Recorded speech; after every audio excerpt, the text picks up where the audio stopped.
Holy shit, welcome in, y'all. Happy Wednesday. Oh my god, it's an art day. I just remembered like 5 things that I didn't do, so that's great. How is y'all's day going? Welcome in, Antonio. How are you? How's your day been? Hopefully this Wednesday's been treating you well. It has to me. I just slacked off because it was treating me so well. Oh man, I was like literally eating shrimp fried rice and scrambling to get everything set up. Um, oh man, that was weird. And it's just like I just like put it off till the last second. Oh dang, I don't know what I just saw. I should not be checking Twitter right now. I got distracted. I'm getting very distracted. But yeah, I'm excited to keep working. Welcome in next. How are you? How's your day been? Happy Wednesday. There's been like a lot of things that I looked at right before stream, which I should not do because then that like frazzles my brain where it's like, oh, I want to talk about this, I want to talk about that, but my brain's also like, you can't just bring up random topics.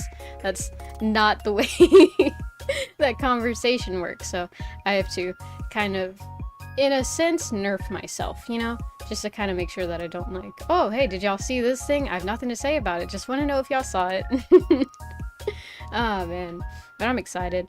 Like, right before okay, so I had connected everything, right? I connected the stream and everything was good, and then I forgot, oh, it's a drawing stream. I need to connect my drawing tablet, right? So I was getting everything out, I plugged it in, and then, what's it called? OBS was like, hey, we're not connected anymore. You don't have the access to it. And I'm like, what do you mean you don't have the access to it? So then I had to reload it and stuff. And it didn't want to connect for a hot minute. I had to disconnect from the Wi-Fi and everything and then reconnect. And then it was like, okay, yeah, actually you do. That was weird. That was a weird thing, but it didn't happen at all. So it doesn't want to acknowledge it, but it's fine. It works now. Fun technical issues like usual, but you know, it works. We're here, so that's a good thing. The music isn't too loud, is it? I haven't changed the audio thing, but just like a gut feeling was like, what if it's too loud? What if you're too loud? My days have been weird, but I'm excited for the stream. Yo, I'm excited too. Oh man, if I'm not mistaken, I'm supposed to be like continuing working on the the pose one that I should have finished like 2 streams ago, huh? But yeah, I'm excited. I've been watching like a bunch of how to say it, like those not really art tutorial videos, but the ones where it's like, oh, here was my experience like studying this artist and stuff, and here's what like tricks that I learned from their style and stuff. There's this one particular person. Let me see if I can find them. Let me see real quick and try not to play anything that'll be like, hey, you're stealing stuff. Let's see. Their channel is called TPO. It's like TPPO. And I like it. They have like a really calm voice and they're studying a bunch of like anime illustration people. And it's really interesting to watch them do that because I used to watch a bunch of that content, that and like the School of Life and stuff. A lot of stuff that would like make me think and make me want to go learn stuff.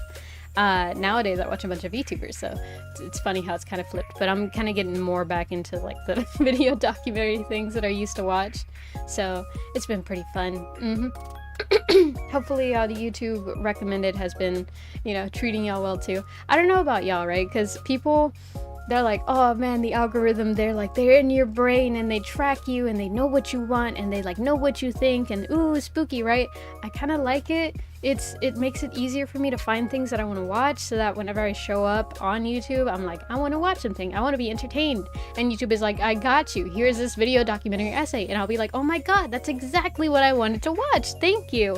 And it makes it so much easier for me because I have trouble making decisions. So if I go onto YouTube and I want to be entertained and then I have to figure out, well, how do you want to be entertained? I'm like, well, I don't know. Like, I'm the type of person who spends 20 minutes on Netflix just browsing through a bunch of shows. Like, do I want to watch this? Do I want to watch a cartoon? Do I want to watch anime? Do I want to watch like a drama, a horror, a suspense? Like, what do I want to watch? I don't know. I can't figure it out. So I prefer them just like recommending me stuff.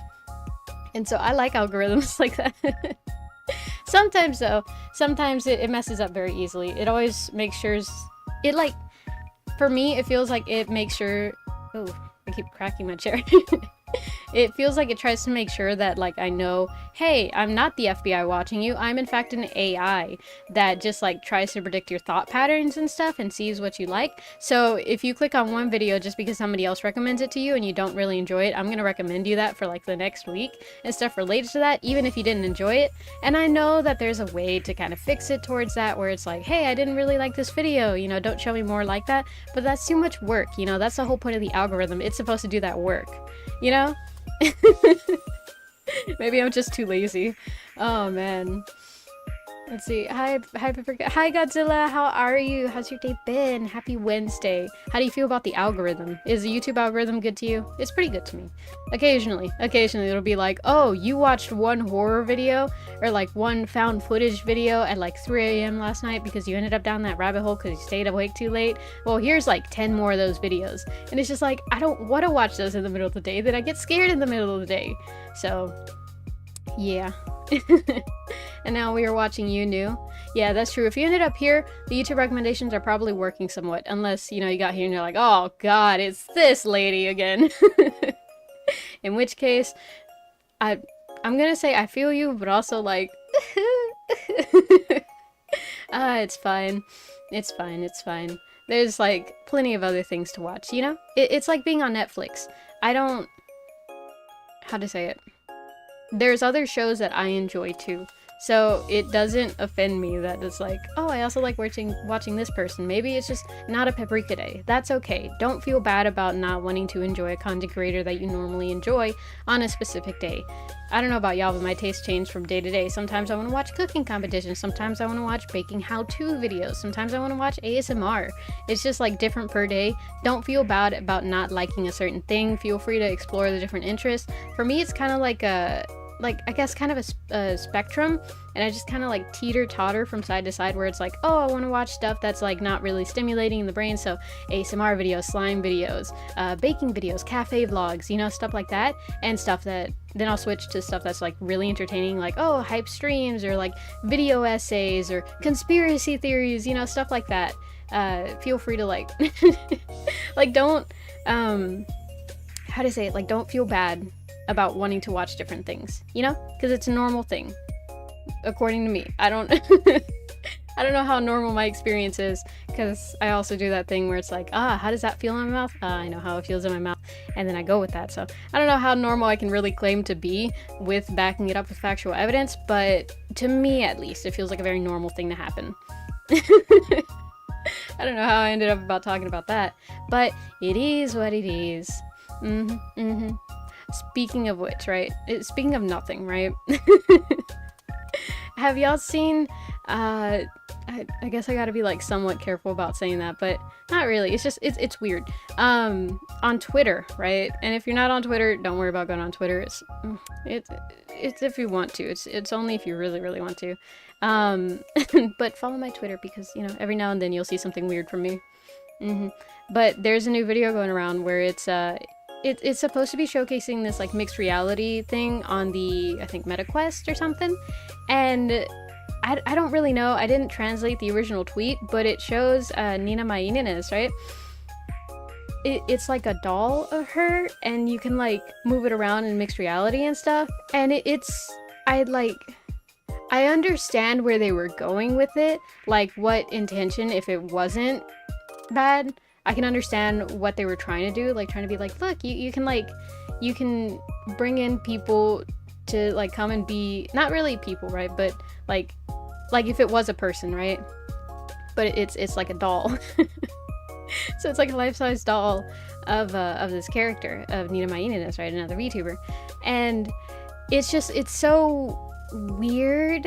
I don't know, it kind of gives me like the uncanny valley stuff, or it's because like it's so lifeless, right? I mean, it is life-like. It blinks, it kind of smiles, it has some type of reaction, so I'm sure that they're gonna like probably put more work into making her more expressive and stuff, and, you know, like having more reactions or something, but I don't know, it just feels weird. And there's been like at first I remember I saw it and I just saw the original tweet because, you know, it got traction, so of course it was across everyone's For You, and so I looked at it and I was like, I don't know how I really feel about that, and I just like scrolled past, right? I was like, it makes me uncomfortable, you know, And then later on I saw a tweet and it was like, oh, that video of like Nina Ma Inez, but like the doll thing in VR, it's weird. And I'm like, okay, so I'm not crazy for thinking that, because there are sometimes where things exist where it's just like I don't understand the context of it, or it's like specifically for something. Like, what if that video was satirical and, you know, it's supposed to be like, you know, I don't know, sad and lonely people when they get their waifu in their head or something like that, you know, some type of meme or something that I don't understand just yet because I don't have that context of like it's supposed to be satirical. Whenever I don't understand that, you know, I tend to make assumptions, and it's just like I don't feel qualified to make assumptions, you know what I mean? And so seeing like general gist about it, it's just like, okay, so I'm not the only one who thinks this, because it's just like I don't know how to explain it. It's just that vibe that you get, like, how do y'all feel about that? And then whenever people are like, oh yeah, I feel this way too, it's like, right? Because if everyone feels a different way, I'm just not gonna say anything, you know? And if anything, I'll just read like how they feel, and it's like, oh, okay, this is where they're coming from, because maybe it was a development in a game and they're like, oh, I'm so excited, if this is how the model already moves, then like this and that, you know, maybe it's a prototype, and because I don't know that it's a prototype, it'll change the perception that I have of it and stuff like that. Oh god, I'm just rambling on, but you get what I mean, right? Yeah, y'all totally get it, y'all totally understand. And if you're shaking your head no, you're wrong. Oh man. But I have fried rice right now. I don't know what that has to do with anything, but I'm gonna take a bite because I'm still hungry. I didn't eat, or like I ate in the morning. We went out to eat. I can't say where.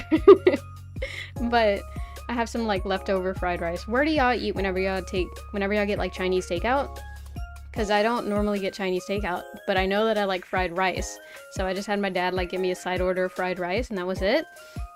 And it's good, I like it, but like what else do you get? I don't want to get something and then not like it, you know?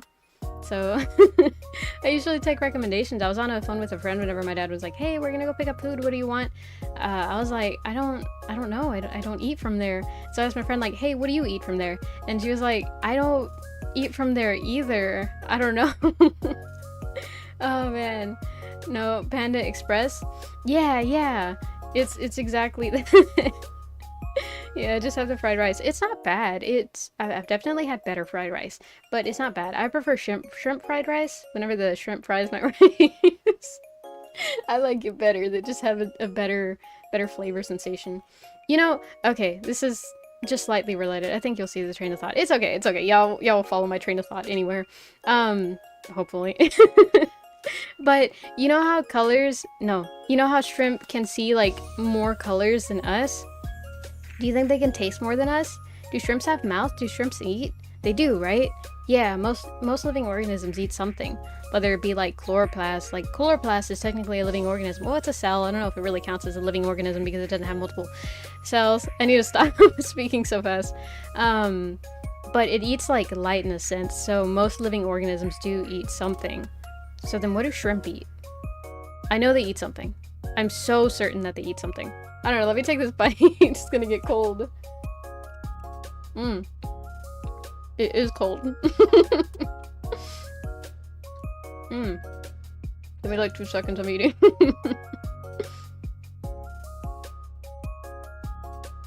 Oh, it's still good though. Hi Emu, how are you? You're not late at all. Time is relative, and as long as I'm still alive, then you're on time.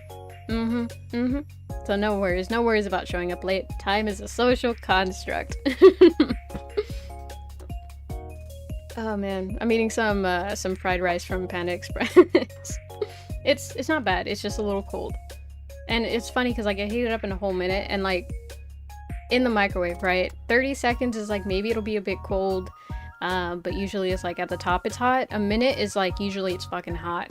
There's rarely things that you need to heat up over a minute whenever it's like one serving of things.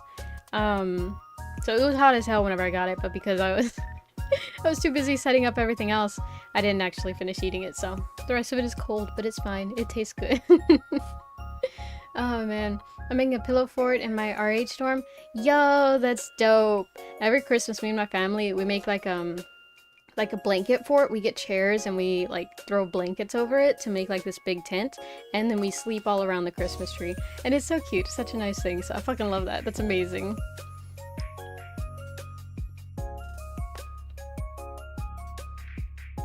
Hmm. I think it's soy sauce that they put in here. That gives it like a nice flavor, but I really like it. Oh no, I ran out of pillows. Oh, that sucks. What shall I do? Use blankets or couch cushions. Couch cushions really, really work. Mm-hmm.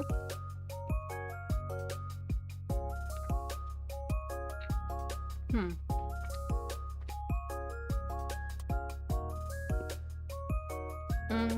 Here's an official paprika rating for fried rice from Panda Express. I'm gonna give it a 6.5 out of 10 cold. 7 out of 10 warm. Yeah. Because it's good. There's nothing wrong with it. This one's like a little undercooked. Not that I like my rice overcooked. It's just like there's a right way to cook it. And it's a little overcooked. It's a little, like just a little bit undercooked. It's just still a little hard. Mm.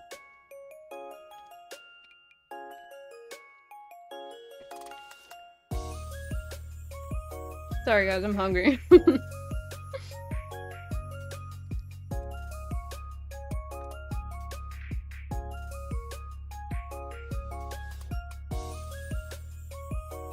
Make sure y'all eat.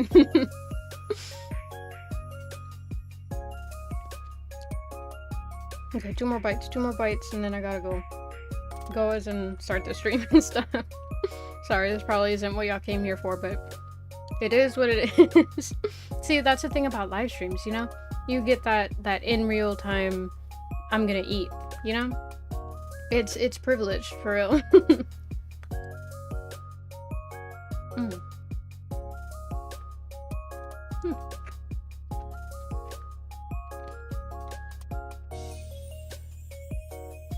Okay, last bite.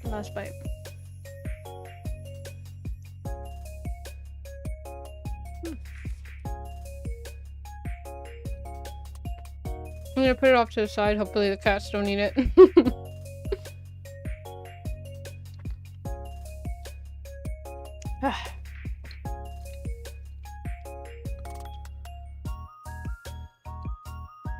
Yeah, that was good. That filled me. You know that satisfying feeling when like you eat after you haven't eaten in a bit and you're just like, oh my god, that was good. That's what I feel like. I guess I could just level up and get some more. Oh, I realize now you're talking about in Royal High. I thought you were like actively building one. Which, you know, it's fine to do it in Royal High too. It's just... I'm like just realizing. Let's see. I'm the man behind the slaughter. Oh my god, Five Nights at Freddy's. That movie's coming out 27th. We're on the 18th. 7 plus 2 is 9, so it's 9 more days. That's like a week and 2 days. Are you excited? Okay, let me go and change the music. I have music and everything set. Not new music, but just like stream music. There we go. Let's see, I need Royal High fit ideas. I want to do Spooky Fit. I'm gonna go see the FNAF movie when it comes out. It's so cool. Yeah, I haven't even seen the trailer. I should probably watch it. Because yeah, a lot of people are hyped for it. But I have not paid too much attention to it. I think it'll be cool. It's definitely an interesting concept. I want to see how they tackle it. Okay. Open up a new tab. G-Pin. I hope I'm on the same... Nope, I'm not. Unless I was using real G-Pin. Ooh. It's not that one. It's mapping pin? No, I'm pretty sure I used G-Pin. 10 should be it. Okay, it's 11. You can just tell the line weight, you know? Let me look up costumes. Yo, nice. I personally have no experience in Roblox, so I would not be able to give you much help. However, I do know that there are some... Like, there's a decent amount of costumes that people wear every year, like a witch. If you don't see a witch costume, you're not really trick-or-treating. You can't convince me otherwise. Or like the Grim Reaper, Ghostface, what else? Like a ninja costume. Those aren't as popular now, but whenever I was growing up, that was like a huge thing that people would dress up as. Or like, what's it called? Mortal Kombat? Yeah, they would dress up as that a lot, like Scorpion and Sub-Zero. Really only those. I never really saw any other costumes outside of that. But it's usually because there's not really a huge selection in terms of like small kid costumes. Because It was really only small kids that I saw. That, or occasionally, like, the just big adult, you know? So, it just really depends. There we go. Now that I think about it, it's weird because, like, very common witch accessory is brooms, but I never saw a bunch of costumes with, like, the brooms included. They just had, like, the hat. Occasionally they would, but that was, like, the exception rather than the rule. I think that expression is really fun. The exception rather than the rule. Feels right. Let's see. Oh, there's a Grimace costume. I thought it did in July. Didn't they stop selling them in July? No, they stopped selling them like a couple months after, I think. They were still selling them quite a bit. That, or it could have been the one in my area, just like still profiting off of, oh, you can't find this anywhere else. You know, okay, so McDonald's, right? They brought back, okay, so they had the all-day breakfast, and then they didn't, and then they did again, and then they didn't, and then we found out there was this, like, one specific McDonald's that was doing it for us. Not for us, like, specifically, but just for, like, the area. That one was the only one still doing the all-day breakfast. And then they officially brought it back, right? Across all the stores, and then that lasted for, like, a month, and then they took it away again. Like, they gotta make up their minds. Like, I get it, right? They don't want to serve, like, they don't want to have too big of a menu the entire day. I totally understand that, right? I watch Kitchen Nightmares, I watch MasterChef, you know, I can understand why they don't want to be cooking too much, even if it is fast food, right? But, like, stop playing with my feelings that way. You know how disappointing it is to convince your parents to take you to McDonald's, right? And be like, oh man, I'm gonna get me some of them hotcakes, they're so good, and then the hash brown, oh, it's amazing. And then you get there, and they're like, oh, actually, we don't do all-day breakfast. But y'all said it was still going on. Like it's still, they didn't announce that they're taking it away. Why'd you announce that you were bringing it out if you're no longer having it? It's like, oh, well, that's a new thing. Like, we just took it away earlier this week. And it's like, oh my god. It's so mean. They play with our feelings too much. Let's see. Put this back that way. Yeah, these are way smaller than the other ones. Gotta make sure they're at least around the same size. There we go. Yo, welcome in, Jose. How are you? How's your day been? Hope your Wednesday's treating you well. How do you feel about the McDonald's all-day breakfast? They didn't bring it back, I'm just asking. Oh, man. I used to love that. I love McDonald's breakfast. The pancakes are, like, really, really soft. Like, this is probably gonna be a bad opinion, but... And I accept that it's a bad opinion. I like them better than, like, Denny's pancakes and stuff. Like, don't get me wrong, Denny's pancakes are okay. But I personally always go for the chocolate banana pancakes at Denny's. I love, like, whenever they serve me the banana cold. But I don't like it where they touch the chocolate chip pancakes, because I like chocolate pancakes, but I hop the chocolate pancakes, or I think they call it the chocolate chip pancakes, right? Those are too chocolatey for me. I can't do it. I can never finish those, even whenever I was younger. Like, whenever I was younger, I used to be able to finish a lot of sweet stuff, but I cannot anymore. So, yeah, no. But, yeah. I like McDonald's pancakes the best. Though, the mini pancakes from Jack in the Box are pretty good, too. Oh, and I host, you know, Rio's my best friend / Jay.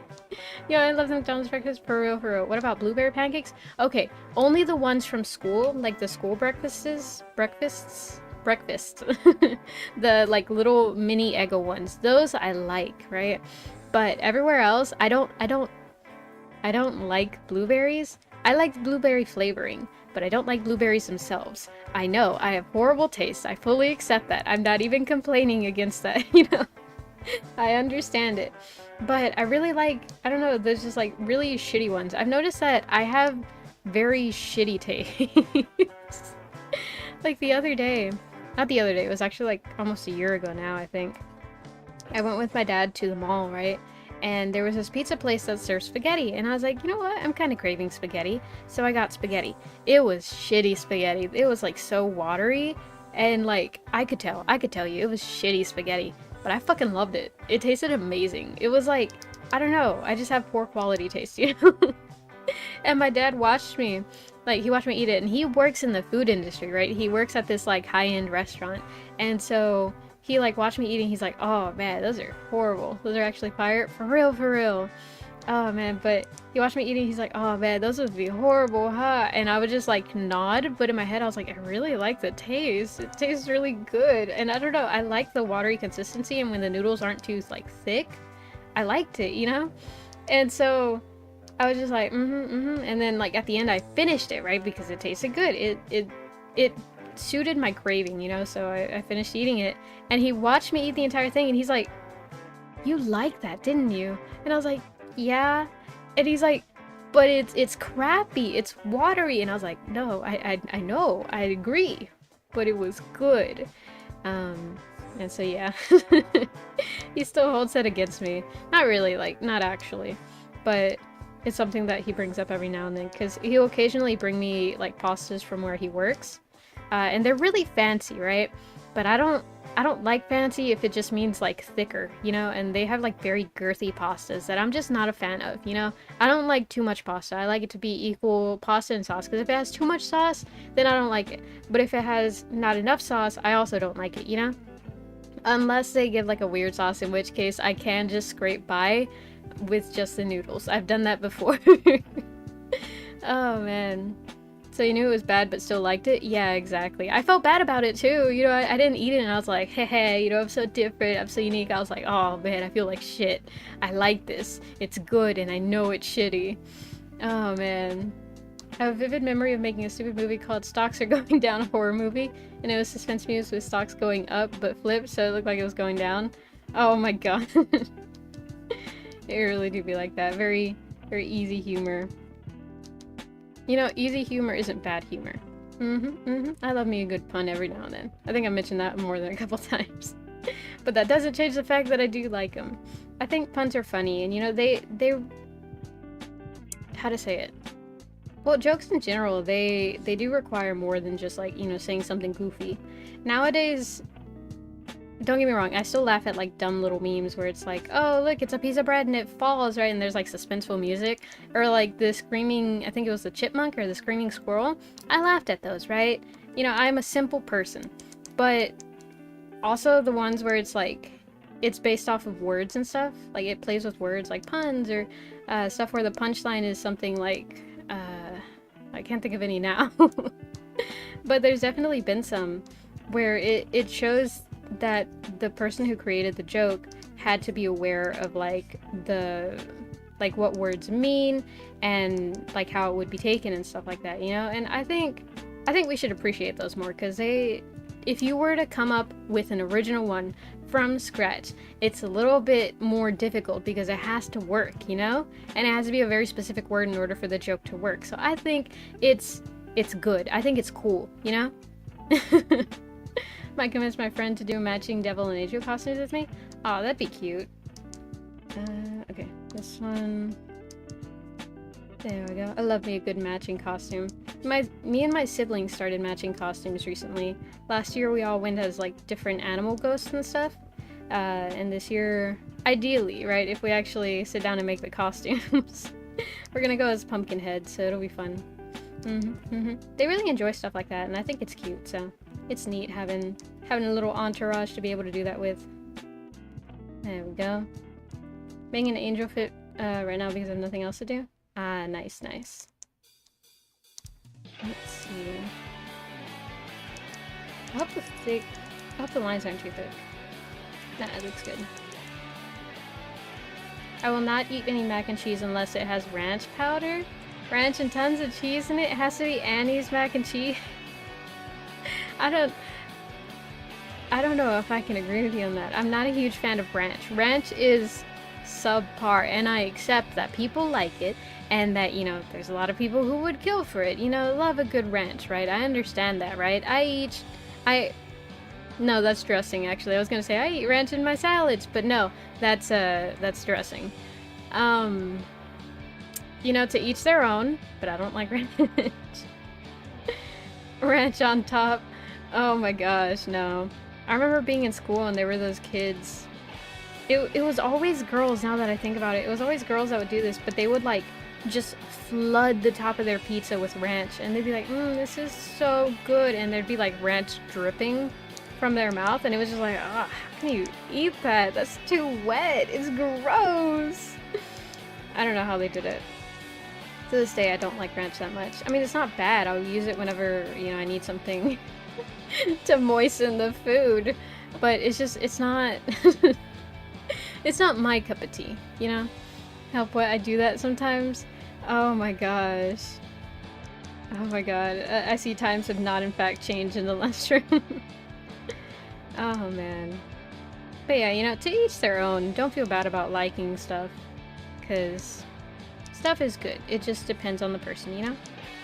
Well, to an extent. There's certain things where, like, across the board they're bad, you know? Like, like anchovies. I don't know, there's probably someone here that likes anchovies. There's probably someone out there in the world who loves anchovies, who they're like, y'all remember the Cloudy with a Chance of Meatballs, that place where they have, like, candied anchovies? On the one hand, I wonder what it would taste like, but on the other hand, that's gross. But I'm sure there's someone who was like, ah, man, finally someone gets it, you know? And I just admire that people like that sense of belonging, you know? Oh, wait. Right there. No. There we go. I'm lazy, I didn't want to redraw it.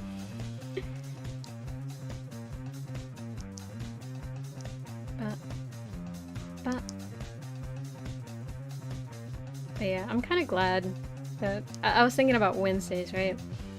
Not to be confused with the popular character from the Addams Family Wednesday, but just like Wednesdays in general. I'm glad that I decided that I wanted this to be a common thing, where I would always draw on Wednesdays, because I like that excuse. I call it an excuse because there usually has to be a reason for me to be doing something, and so if I don't have an actual reason to be drawing, and I try and make myself draw, then I never know what to draw, and it just like frustrates the task of drawing for me more, and so then I don't draw as often, right? And I don't like that because I want to keep getting better, you know?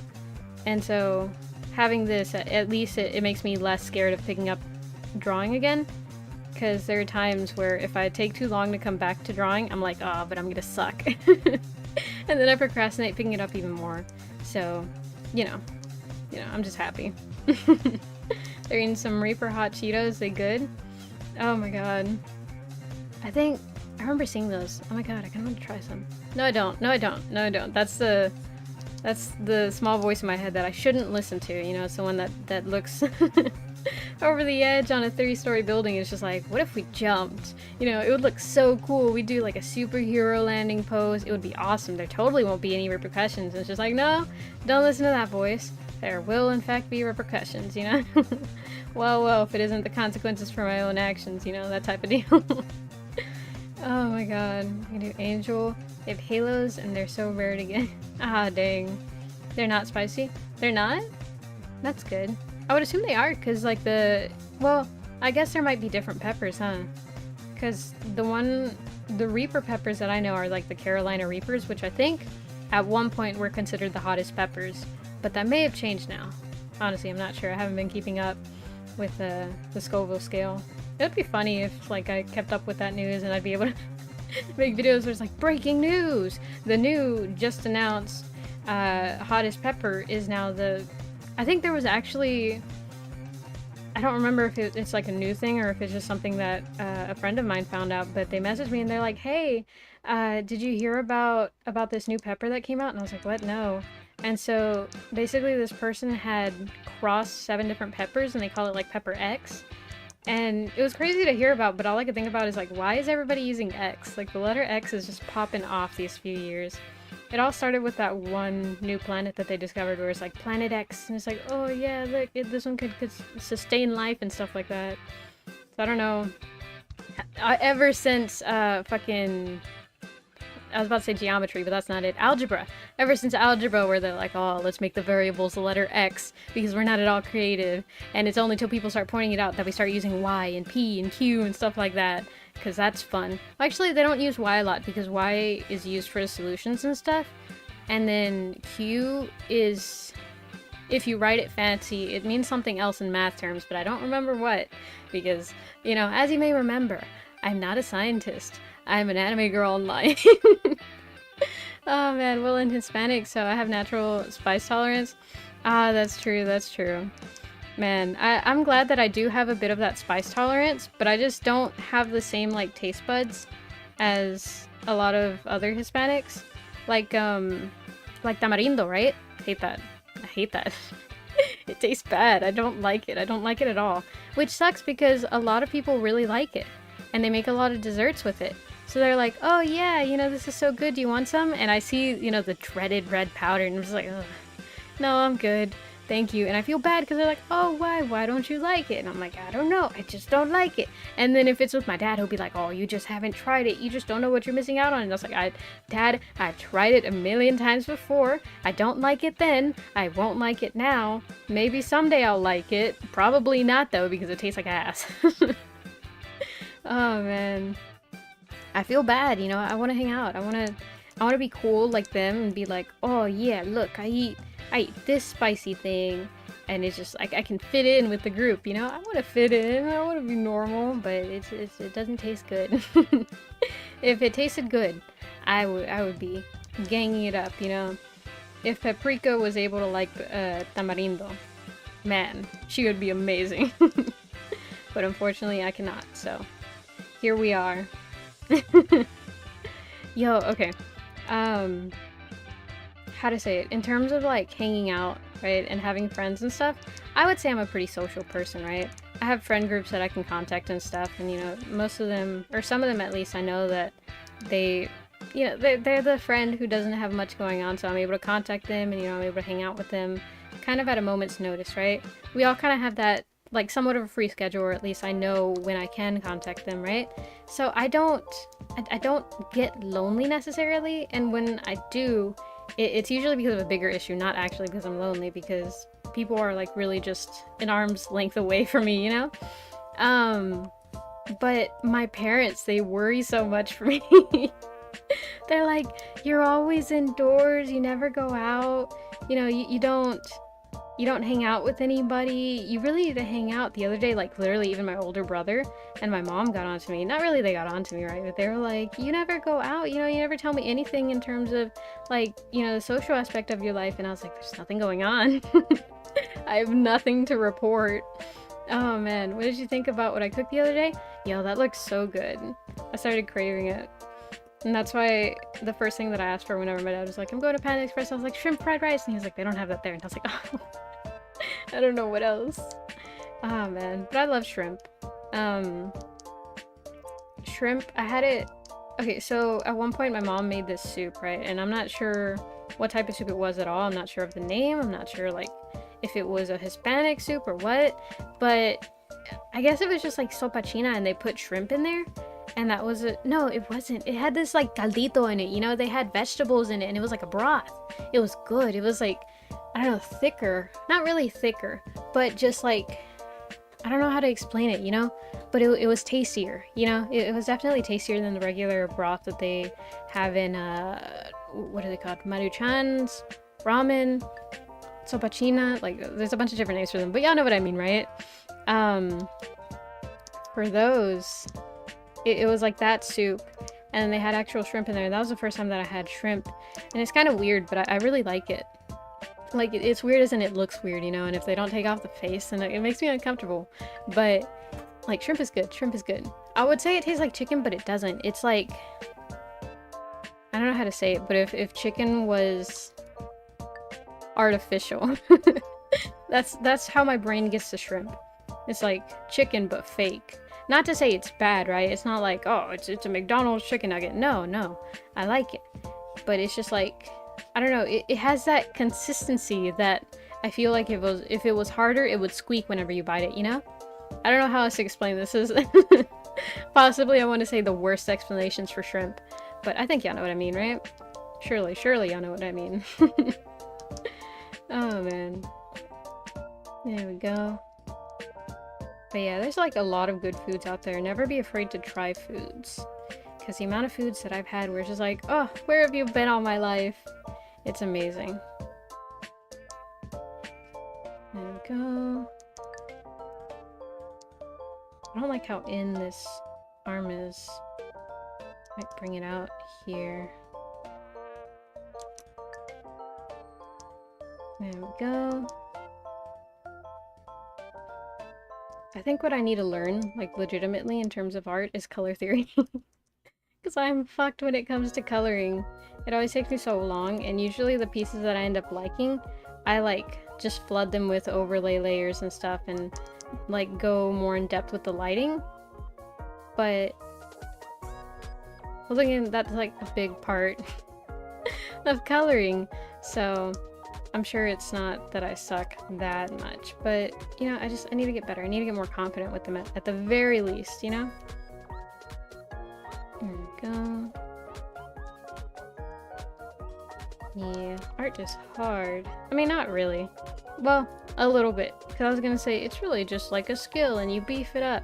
But I was gonna compare it to weightlifting. But honestly, like, don't get me wrong. Weightlifting, you know, it takes its own know-how and stuff. And you gotta know, like, a bunch of different stuff.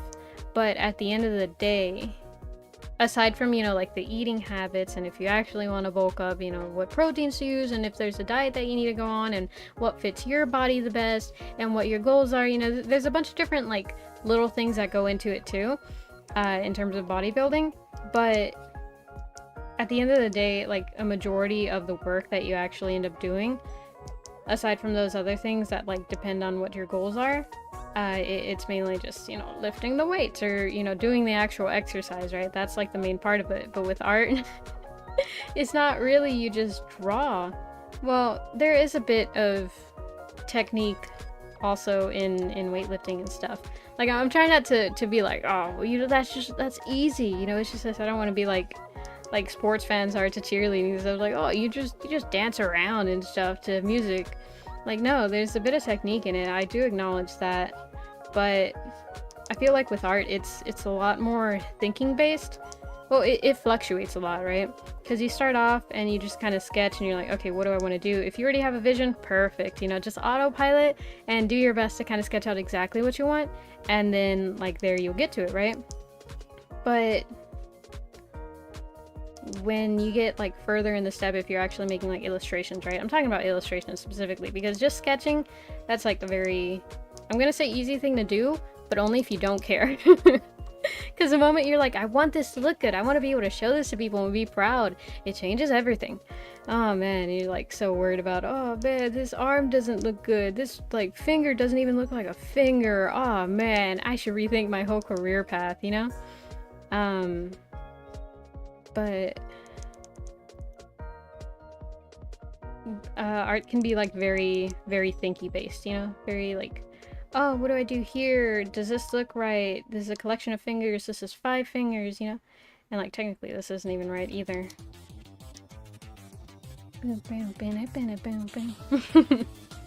I'm glad this art is a lot more like funky. Not art, music. It's just engaging, so I was like, art. I love some good funky musics. Occasionally I'll listen to like hyperpop and stuff, but I have to be like in a very specific mood in order to want to listen to that. Because it's like, I don't know, very energetic. And when the music is energetic enough, I start like bobbing around to it, but I get tired. And so it's like a very easy way to tire me out. There we go.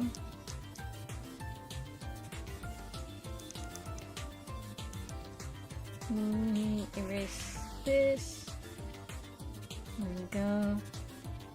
Just gonna do that.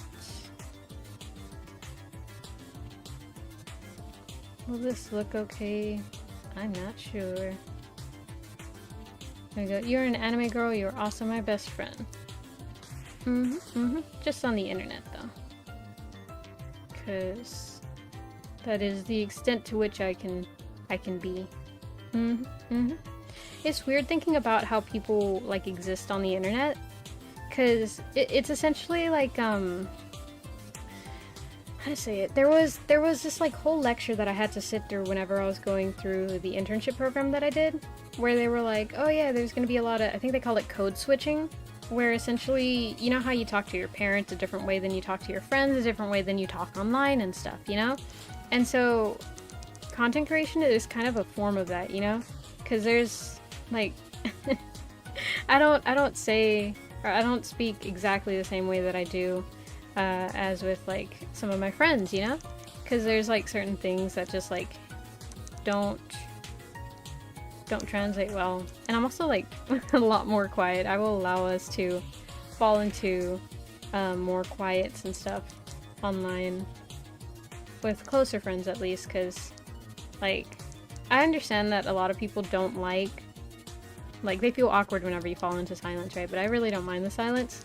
I distract myself a lot with my own thoughts, so I'm used to sitting in silence, but there's a lot of people that don't like it, so I try to avoid it whenever I'm like not with the closer friends who like I literally brought it up. I was like, hey, how do y'all feel about silence? Because I'm one to just like sit in the silence. I really don't mind, but if y'all mind it, like I'll try and, you know, like fill the silence and stuff, or like try and help them, because like sometimes they'll try and fill the silence, and it's just like I feel bad because, you know, I'm like kind of not in the mood for silence necessarily, but like my brain is just empty, so sometimes I won't have like much in terms of engaging, and I won't think about bringing up other topics and stuff, you know?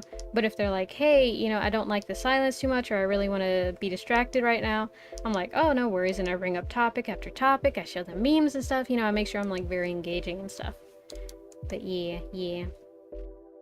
But yeah, it's weird how we exist online, and in a sense a different way than we exist everywhere else, you know? It's a very unique space being online and stuff, because there's a lot more space for you to be like, hey, I like this game, you know, I like this weird niche or whatever, I like, I don't know, slime videos, I like ASMR packing, you know, stuff like that, as opposed to, you know, being IRL. Most people aren't gonna just say that. I mean, some people will, and you know, kudos to them for not being afraid, but most people won't, you know? I know the way that I talk offline is I'm very aware of like what topics are being discussed and stuff, and I always try to naturally bring up topics that I want to discuss and stuff. Not that like I reroute the conversation or anything, right? I don't do that, but I like if there's a story that I want to tell, I won't just, you know, like wait for my friend to finish and be like, hey, there's a story that I want to tell, unless there's no new topic, in which case it's like the perfect time to start a new topic, you know? But if there's like, if my friend's talking about cooking and I'm like, oh, I want to tell them the macaroni story, you know, where I couldn't I made macaroni soup because I couldn't read the directions correctly, and I zoned out, you know? If I wanted to tell that story, then whenever they're talking about cooking would be the perfect time to tell it, or whenever they're talking about like messing up with directions and stuff, that would be the perfect time to tell it. But if they're talking about like, I don't know, building origami, right? Or not building origami, but doing origami, right?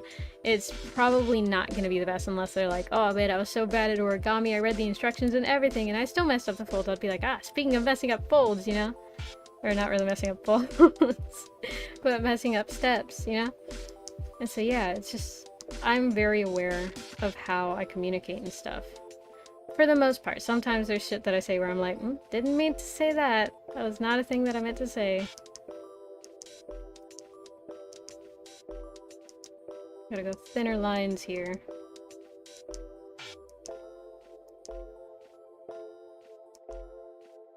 There we go.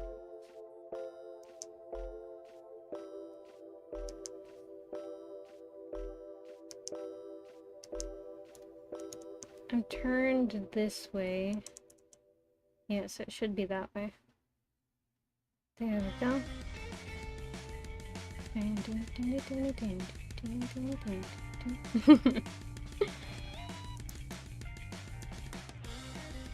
Oh, that's not right.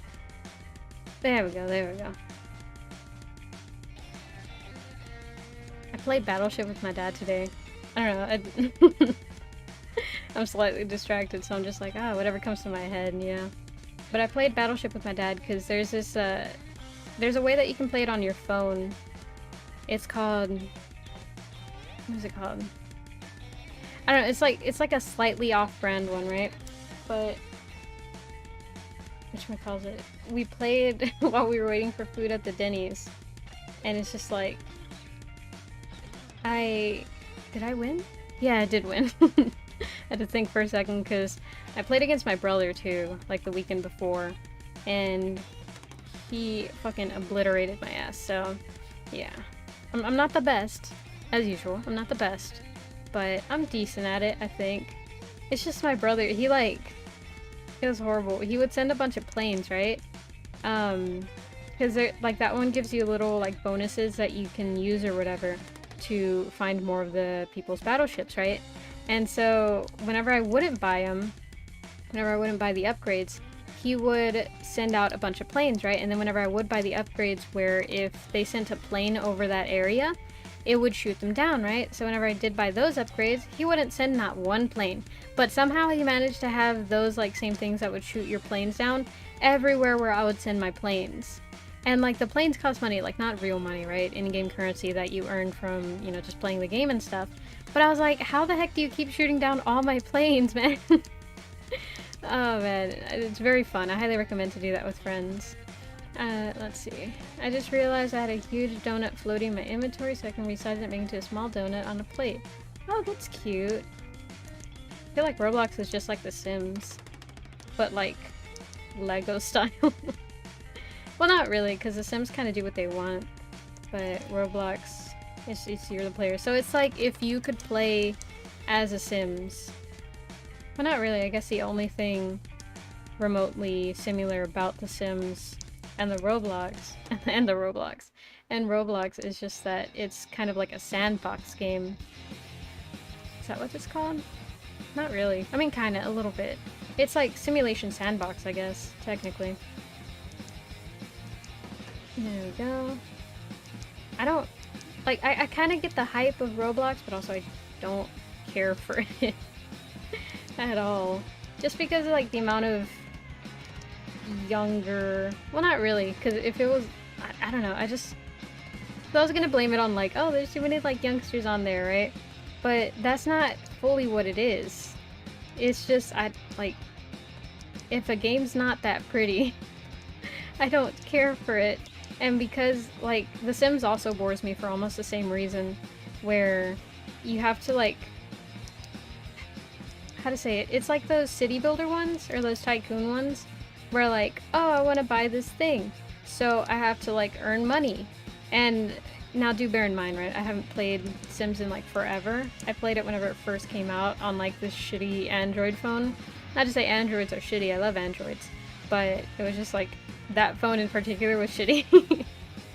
And so I played it, and it was just like bad, and to earn money, to earn like the Sims money or whatever, to buy furniture and stuff to upgrade their house, you had to like send them to work and stuff. And it's like, okay, they're going to work, they're gonna work their 9-hour shift, so you gotta wait 9 real hours in order for them to come home to get you $22, and the furniture you're trying to buy is $500, so you gotta do that like 5 times. And yeah, needless to say, I did not get far in The Sims. Oh man. I like how easy though it is to find employment in The Sims. It's like, oh, what do you want to be, a firefighter? What are your qualifications? You exist? Nice, you're hired. For the most part. I think occasionally there are some moments where they don't hire you, but very rare. Oh man. World High is really pretty, but the prices are really inflated, so it's hard to get unless you farm really well. Ah, dang. Yeah. Yeah, not that, like, so I was gonna say, games that you have to put a lot of time and investment into, like, are kind of annoying, but not really, because if you look at my Genshin account, it tells a different story, you know? But it's just, I don't know. If the game doesn't look pretty enough, I won't I won't dedicate myself to it as much. Because that is a commonality thing in all the games that I've liked. Like, enjoyed to where I was like, oh man, this is a really, really good game. It's usually the art. Like Frog Detective, I really liked it. The art was cute. I liked the simplistic 3D models, and you know, it was a very cutesy game. I liked that one, and you know, it was the art. And a bunch of visual novel games that I used to play. It's the art too. I like the art, you know? And so, I don't have an appreciation for the Roblox look, you know? To each their own, to each their own. You know, the Roblox style and the gacha style, what's it called, gacha club or whatever, those feel like remarkably similar to me, despite the style being distinctly different. There we go. And I don't really like the way that one is in there. There we go. I do not know you in real life, and you do not know me in real life. Right? Exactly. go. Erase there. Erase there. There we go.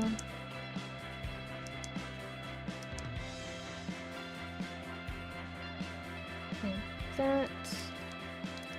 Scroll down.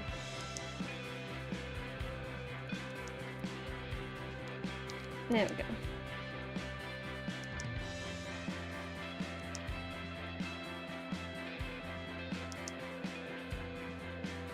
I'm thinking about games that I like now, right? And I'm like, what other games do I like? I like a lot of like cooking simulator ones, and I'm not sure why. Because I suck ass at cooking, and I think it might.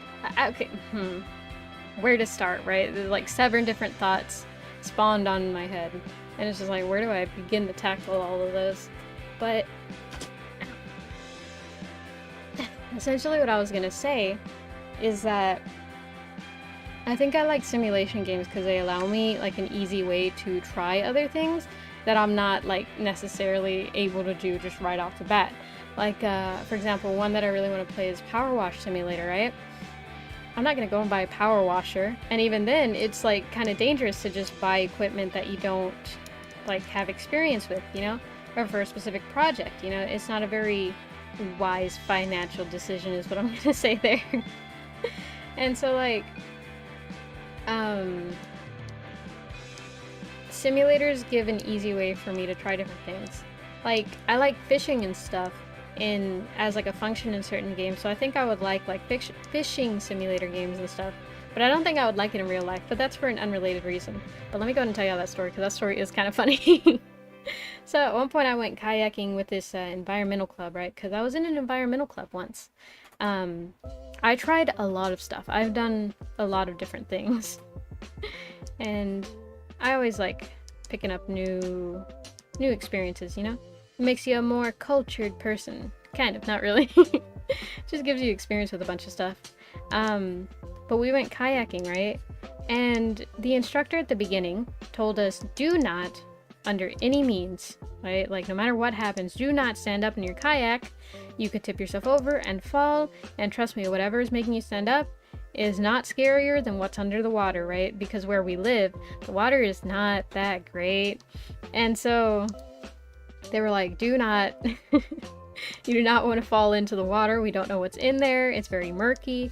Like don't fall in it, right? I was like, okay. I didn't think this was going to be an issue for me, right? So it was us, like the entire class. And so we were going or whatever. And, you know, I was like enjoying the sights. We were kayaking or whatever. It was me and like some other person in the group. And I'm afraid of spiders. I don't like them. Not too fond of them, to be honest. And so we're going through, and because along the sides of like the what's it called, like the water that we were in, along the sides there's a bunch of trees and stuff, right? And a bunch of like bushes, forestry, I don't know, ferns and stuff. It just had a bunch of foliage. In trees, there's a good chance that there's gonna be a spider. So I try not to, like, there was a couple times where we went kind of close to the edge and I would see their spider webs, and I was like, you know, I'll turn to the back because I was the one in the front. Was I? I think I was. And I was like, hey, let's not go towards the tree line or the shoreline because I see a bunch of spider webs and I don't want to see what spiders made them because I, you know, have a big fear of spiders. So let's avoid that. And she was like, no problem. I also do not like spiders. So sounds good to me. And I was like, okay, cool. We had a consensus, right? So we steered clear from the edges and we're going, and it was cool. You know, it was nice. We didn't see anything bad. Till, water spiders are a thing that exists, and we happened to encounter one. It was in the middle of the like water that we were paddling in, and I saw it and I was like, ah, shit. And we're kind of like going straight towards it because there's like a little bit of a flow of the stream, right? So we're kind of going straight towards it, and I see it and I'm like, shit, there's no way to go because it was kind of like a narrow part of the little stream. So like if we went to the edges, there's more spider webs and stuff, and there was like a log in the middle of the waterway too. So there wasn't really like much area to go, so we had to just kind of like go alongside of it, and I was like, ah, shit. And I was sitting down and everything, we were paddling, we were just trying to get like past it, and then it hops onto the kayak. And so I freak out, right? Because I fucking hate spiders. And so it jumps on and I'm like, oh god, it's on here, I'm in danger. And so I stand up, right? And I stand straight up, but the thing is I have like a decent balance. So I'm like straight up and like I'm not flailing, I'm not flailing, I'm not an idiot. So like I just kind of like I wrap my arms around my sides, right? And I'm just stood up. And the instructor immediately starts yelling at me, sit back down, you're gonna tip yourself over, this is very dangerous, I told y'all not to do this, blah blah blah blah blah. Like he is yelling, like guttural yelling. And I am frozen in fear. I freeze a lot whenever I get scared. So, you know, I'm just like standing and I'm like, but there's a spider there. And it's like, he's like, it's not that big of a deal. You need to sit back down right now. You're gonna fall in the water, blah, blah, blah, blah, blah. Now, do keep in mind, we all had life vests, right? We were all safe. Relatively. We don't know what else was in the water. And also, I can't swim. So, you know, about as safe as you can be with like a non-swimmer in a life vest. So like I'm just like stood up and like the spider is in the middle of the boat and then it turns towards me and I swear it like kind of looks at me and then it gets a little close and I'm like, oh god, what do I do if it like gets on my legs? I did not have a plan past this point.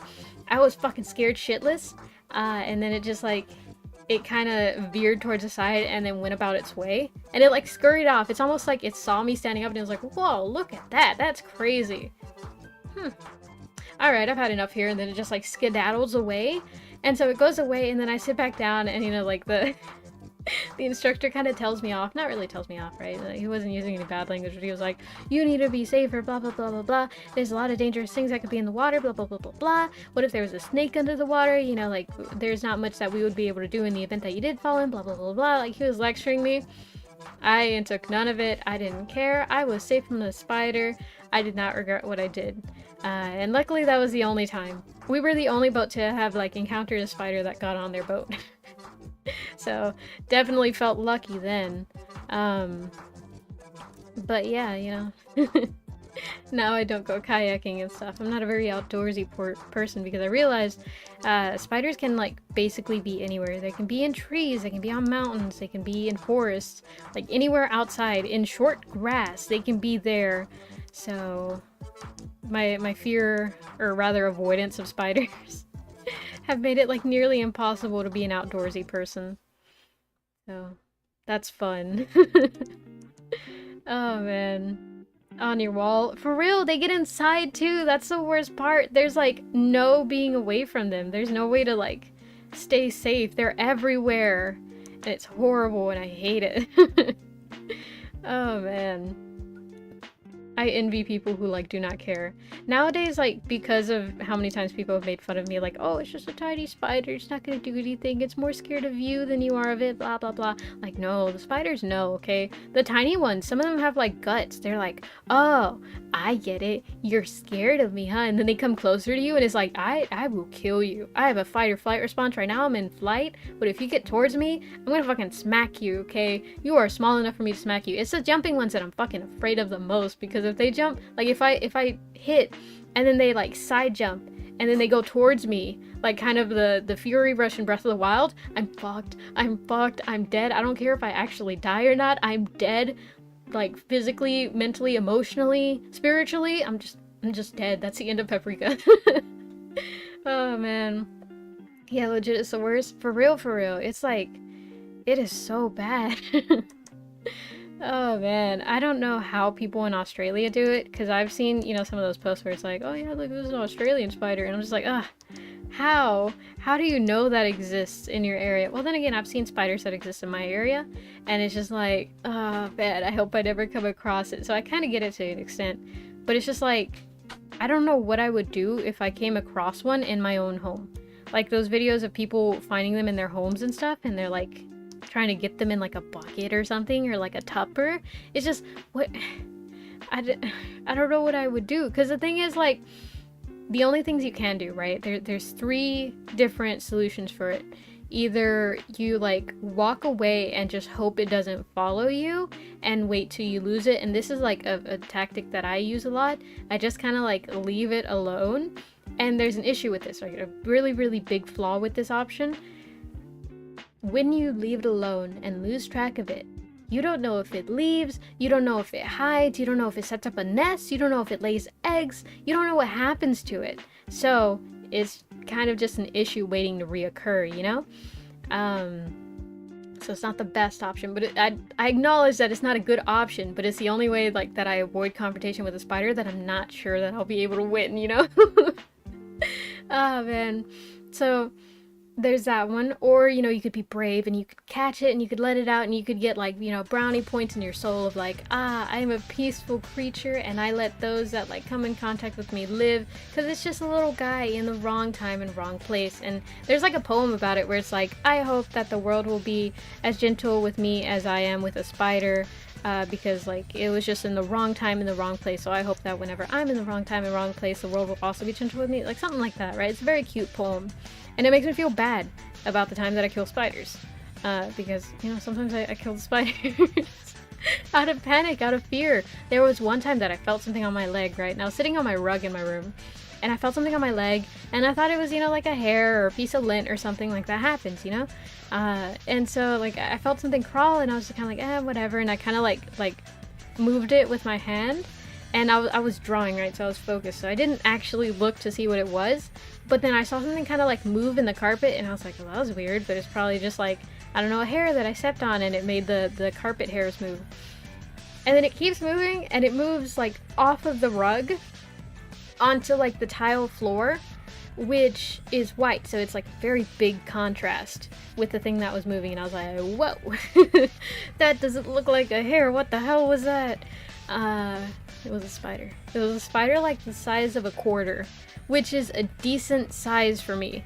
Because, like, as soon as it hits the size of a dime, I already, you know, I'm like, whoa, that's kind of big. That's kind of big, you know? If they're, like, super teeny tiny, I'm not as scared. Because, like, at most, I could just blow them away. Or I could squish them, you know? It's not that bad. But whenever they get bigger than that, it's like, ugh.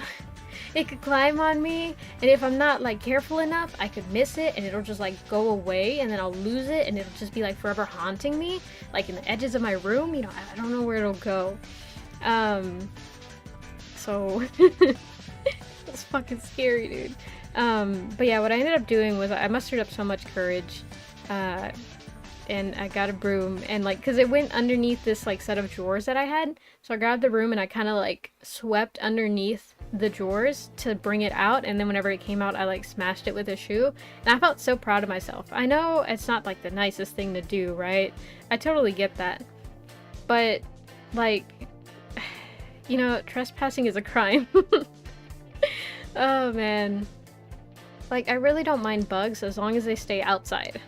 As long as they stay outside or in the zoo, we are a-okay. We are best of buds, you know? When I go to the zoo and I see like the insect area where they have all the different terrariums and stuff with the tarantulas and the spiders and the snakes and everything that I don't want crawling around me, I'm like, oh, you're so awesome. You're so cool. Look at you. You're just a little guy. You're just a silly little goofy guy, and I adore that. I adore you. But as soon as it comes where I live, it's a danger to me because I don't know what it does. I don't read the plaques. I should be reading the plaques at the zoo. I should be, you know, keeping a whole extensive database so that I'm like, oh, I know what spider that is. It's not at all harmless. I could grab it with my hand, and even if it does bite me, I'll be totally okay. You know, I should be doing that if I was, you know, good, but I'm not. So you know what? If I don't like it, we're gonna have a problem, you know? And it's just, I feel bad. I admit it's not like the best way to handle a lot of situations, but it's what I do. It is what it is. Oh man. But yeah. Hopefully I don't encounter too many spiders. I feel so bad. Funny, I lives in Australia or stuff. Is there like a place in Australia that doesn't have as many insects? Because I don't know. Because like, what's it called? Like America, we're not really known for bald eagles, but we're known for like, I don't know, bears. Bears are pretty common in North America, but like, you gotta be in very specific areas in order to encounter a bear. Like, you know, in the wooded areas and stuff where there's a lot more habitation and stuff like that. Like, habitats, natural habitat, you know, outside, outdoors, you know, not in suburban areas and stuff. And I'm lucky enough to where I live in a suburban area, so it's just like I don't have to worry so much about a bear knocking down my front door. Because I've seen those videos of like people who live in the wooded parts of America, and they're like, ah, look at this coyote, he's just in my front yard. Look at this deer just like hanging out in my pool. Look at these possums, you know. At most, I've seen a raccoon outside my window, and that was like the first time that I'd actually seen a raccoon in real life. So you know, I'm I don't encounter animals all that much. At most, like a stray dog or a stray cat, you know, nothing really feral. I've seen a couple of possums, you know, just kind of like run across, and like maybe a rat every now and then, but that's about it, you know? Let's see. Yeah, I mean, now the suburbs are kind of known for black bear sightings. Yeah, that's true, that's true. Every now and then you'll see like the video of the suburbs, and it's like, oh my god, look at this giant black bear just like demolishing all of our trash cans and stuff. It's that scene from like Over the Hedge, where the lady, she's like, I don't know, she freaks out one day whenever they go through the trash cans or whatever. I love Over the Hedge. It's such a funny movie. Oh man. But yeah, honestly, it's like, it's definitely not uncommon, right, to hear someone be like, oh yeah, the other day I saw a raccoon, the other day I saw a possum, you know? Or like have more people who are like, oh yeah, I've seen raccoons in real life before. You know, it's not an uncommon thing. Or like bears. In certain states, there's more bears and stuff. But America is pretty big. Well, then again, okay, I was gonna say like, well, I don't see a lot, so, you know, they probably don't happen as often as it seems. But then again, I've lived in one place my entire life, so I don't know how how certified I am to be saying, oh yeah, bears aren't really all over America. No, they are. I acknowledge that they are. There are some in the areas where I live, but it's just I have never seen one. And I'm glad that I've never seen one, you know? I have seen, whatchamacallit.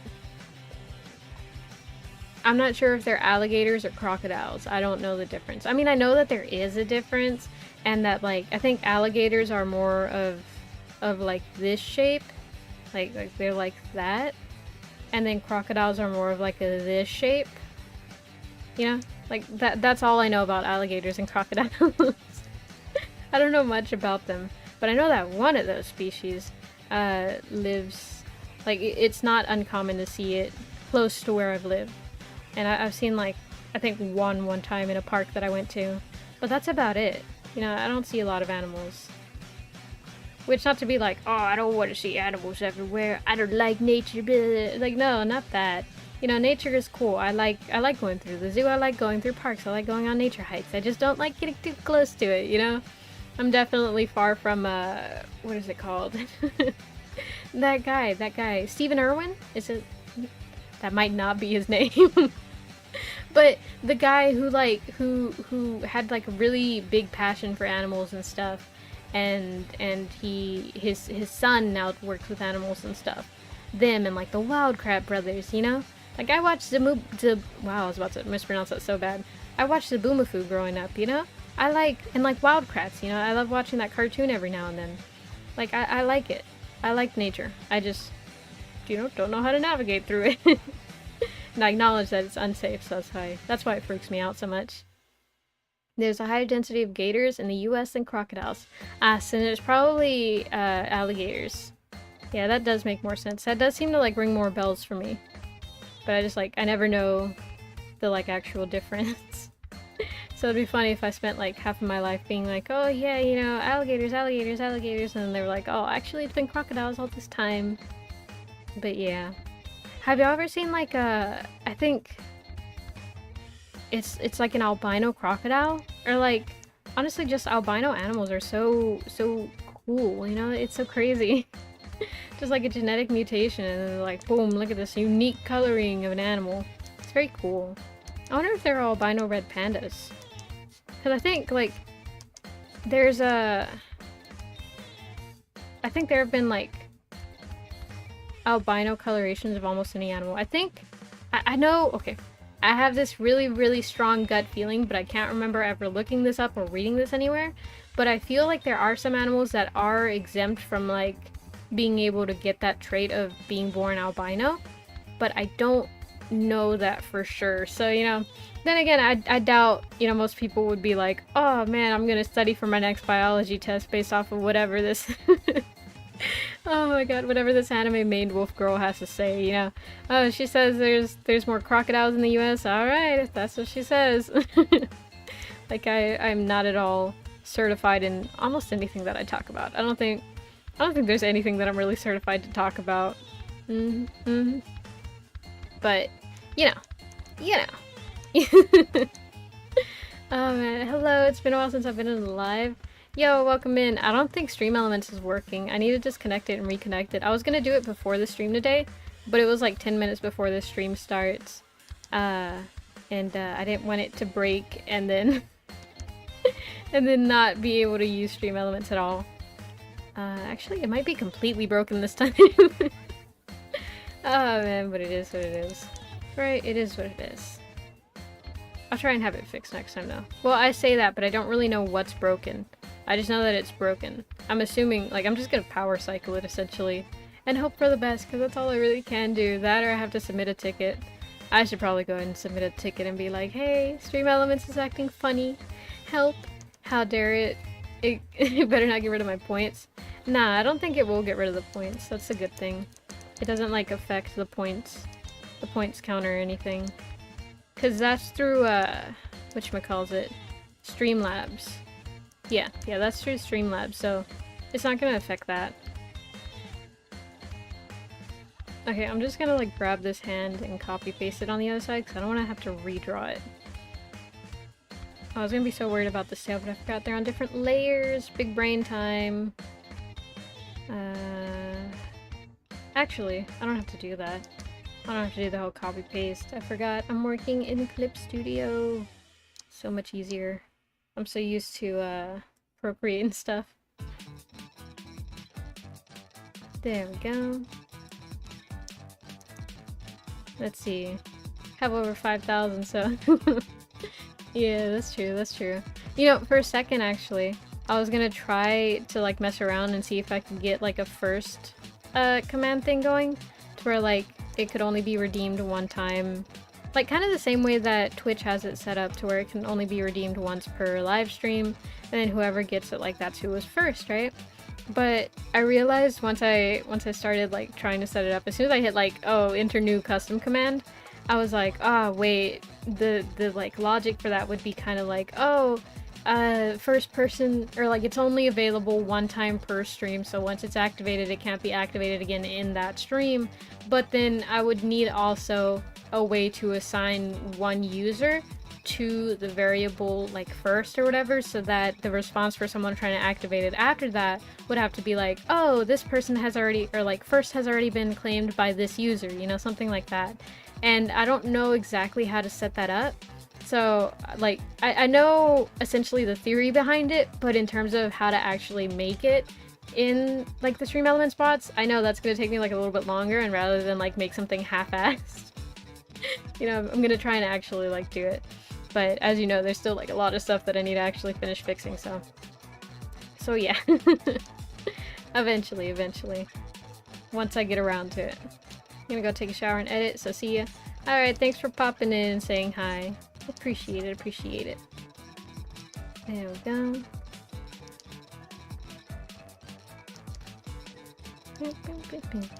This music kind of sounds like there's supposed to be lyrics to it, but I don't hear anything. But it is hella cool. It feels like a Mario Kart track. I don't know how I feel about this.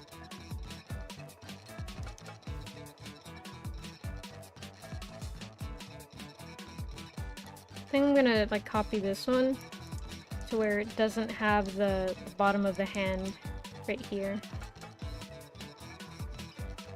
There we go.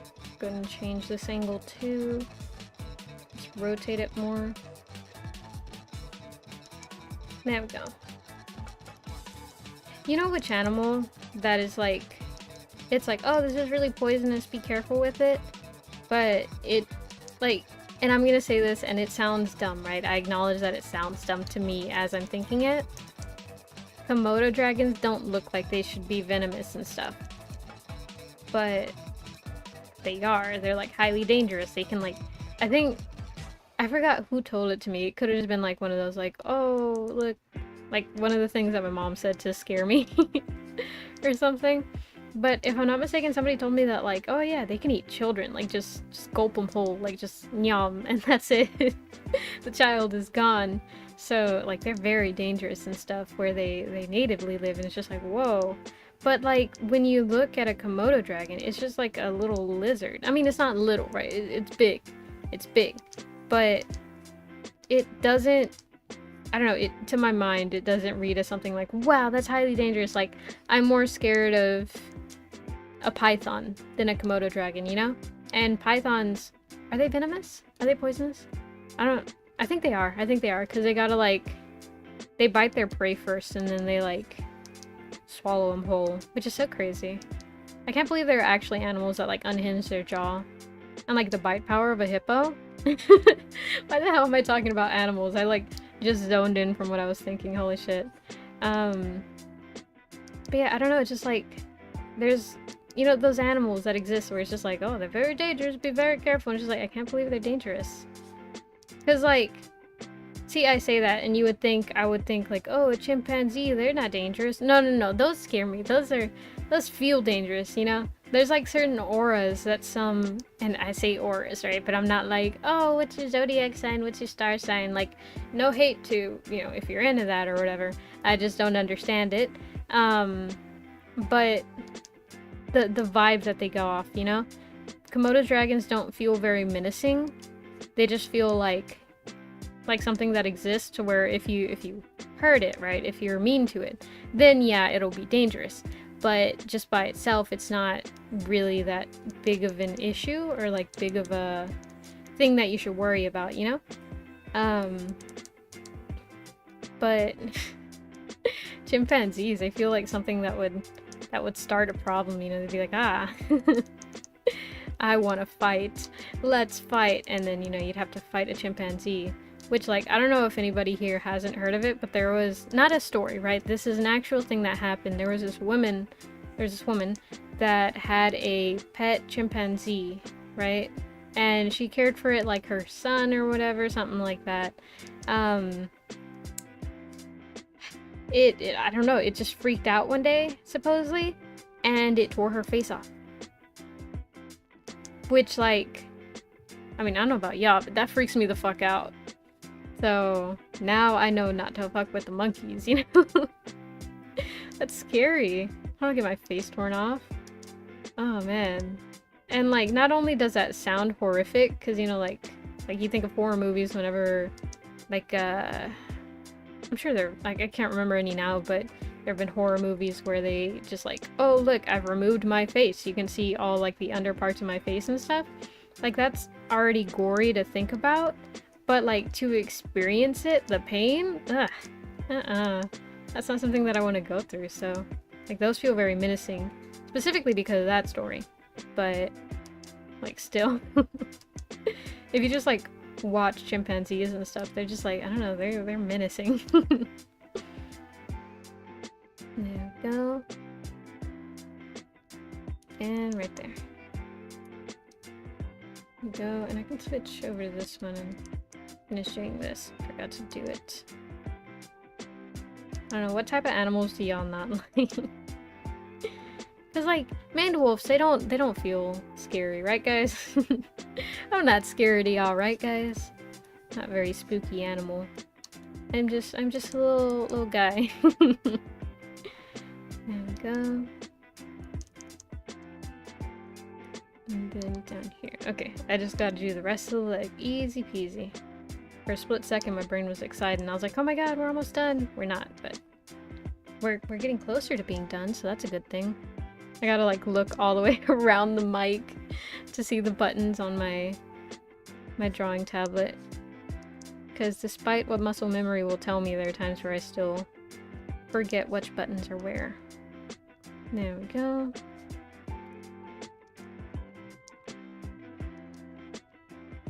That right there, that right there.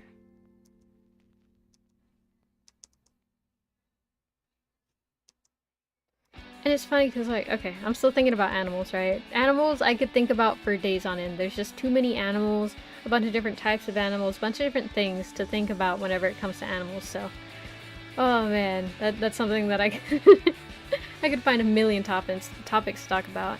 But what I want to talk about right now is, like, sea creatures and stuff. They kind of feel like the same way as, like, some animals feel like they're dangerous and some don't. Cause, like, there's two different, maybe three, right? But predominantly two different vibes on sea creatures. And it's like, oh wow, this is really weird, but it's cute. Or, oh, this is really weird, but it's dangerous and I don't like it and I don't want to get near it, you know? And I guess that third one would essentially be kind of a mix of both, where it's like, oh wow, this creature, I don't really want to get near it, it would freak me out, but I do acknowledge that it is, like, cool looking, you know? For example, like that, I forget what they're called, right? Because I am shit at remembering names. But there's this one animal that's like a fish, but it's flat, right? And so it looks like this, and I want to call it a flounder, but I'm pretty sure it's not a flounder, right? And it has a face like this. This fish, I think it's called a sunfish, but I could be wrong. But this fish, it gives me the creeps, you know? I don't know what it is specifically, but I don't like it. But, like, it's just a little guy, right? I'm sure this guy wouldn't, like, tear my face off. Probably, right? Given the chance, it might, if it heard what I was saying about it. But overall, this guy is just a guy, you know? So it doesn't feel that threatening. But still, it's not something that I would want to go near, right? So that would fall into, like, the third category. But something like catfish, where they, like... Let's see, let me try and draw a catfish from what I remember about catfish. And then they got the little thingies, little barbs, and they do that. Why does this look like a SpongeBob character? Why does this look like a SpongeBob character? Hold on. This is a SpongeBob character. Oh god. No, but like... Fuck, how do catfish look now? Now I can't get that image out of my head. There we go. SpongeBob looking catfish. I think it's the eyes. I think I may have fucked up with the eyes. Oh my gosh. But yeah, like, now it just looks like a vertical SpongeBob character. Shit. But you know what I mean, right? Like, catfish. They just seem like little guys. Like, they don't feel menacing, you know? But then, like, if I were to look at, like, a moray eel, right? And I'm not gonna promise the best view on a moray eel, right? Because I can barely remember how to draw one. Not really how to draw one, just how one looks. I don't know how else to describe it, but it's like that, but like you know, like, I don't know how else to say that. I did a motion with my hands that y'all can't see. Where is it? There's no way that I'm actually gonna be able to do this. It's like this, kind of. Like that's what a moray eel feels like. But this rendition of it feels too like, oh, okay, you know, it's just a little guy. But it's the mouth open thing that gets me, because they have teeth, I think. I vividly remember them having teeth. I'm no marine biologist, but the thought of the teeth is what freaks me out. There we go. Like that. That's the vibe that they give off, you know? Just like weird little, like, guys. And I don't like that too much. And so, like, they give off a menacing vibe. Them and piranhas. Piranhas, oh, they freak me out a lot. They're like the... I was gonna say they're like the equivalent of spiders of the sea, but that's not true, because crabs exist. And crabs are scary. I don't like crabs. Those, like, any type of insect kind of looking thing that lives in the sea, I'm so sorry. I'm sure they mean well. I'm sure they're good for the ecosystem. I'm sure they contribute to some type of like bigger society thing, bigger than, you know, I can contribute to society, but I don't like them. Oh man, the amount of times that I've pulled out seashells and like I'll be looking at a seashell, right? I'm like, wow, the seashell is so pretty, and I hold it and then I see like legs come out of it. Oh man, it's horrible. It's like, let's see if I can draw a seashell. There we go, something like that. Right, and it'll be something like this, to where it's like, oh, such a pretty looking seashell, right? And like this is a part that'll be obscured, and I'm like, wow, such a pretty seashell. It's like so perfect looking. I can't believe I found this. And then like I'll just see like legs come over the edge, just slowly coming out, like some type of horror movie, and I'm just like, oh god. The amount of shells that I've like thrown, right? Like I don't have that good of a throwing arm, but I swear if a, what's it called? If a baseball scouter were to be at the beach the day that I find one of those shells, they would try and scout me. Like I swear I could be a pro softball pitcher if they saw me throw those shells. Cause I fucking yeet them into the next fucking national waters. Like, it is amazing how far I throw them.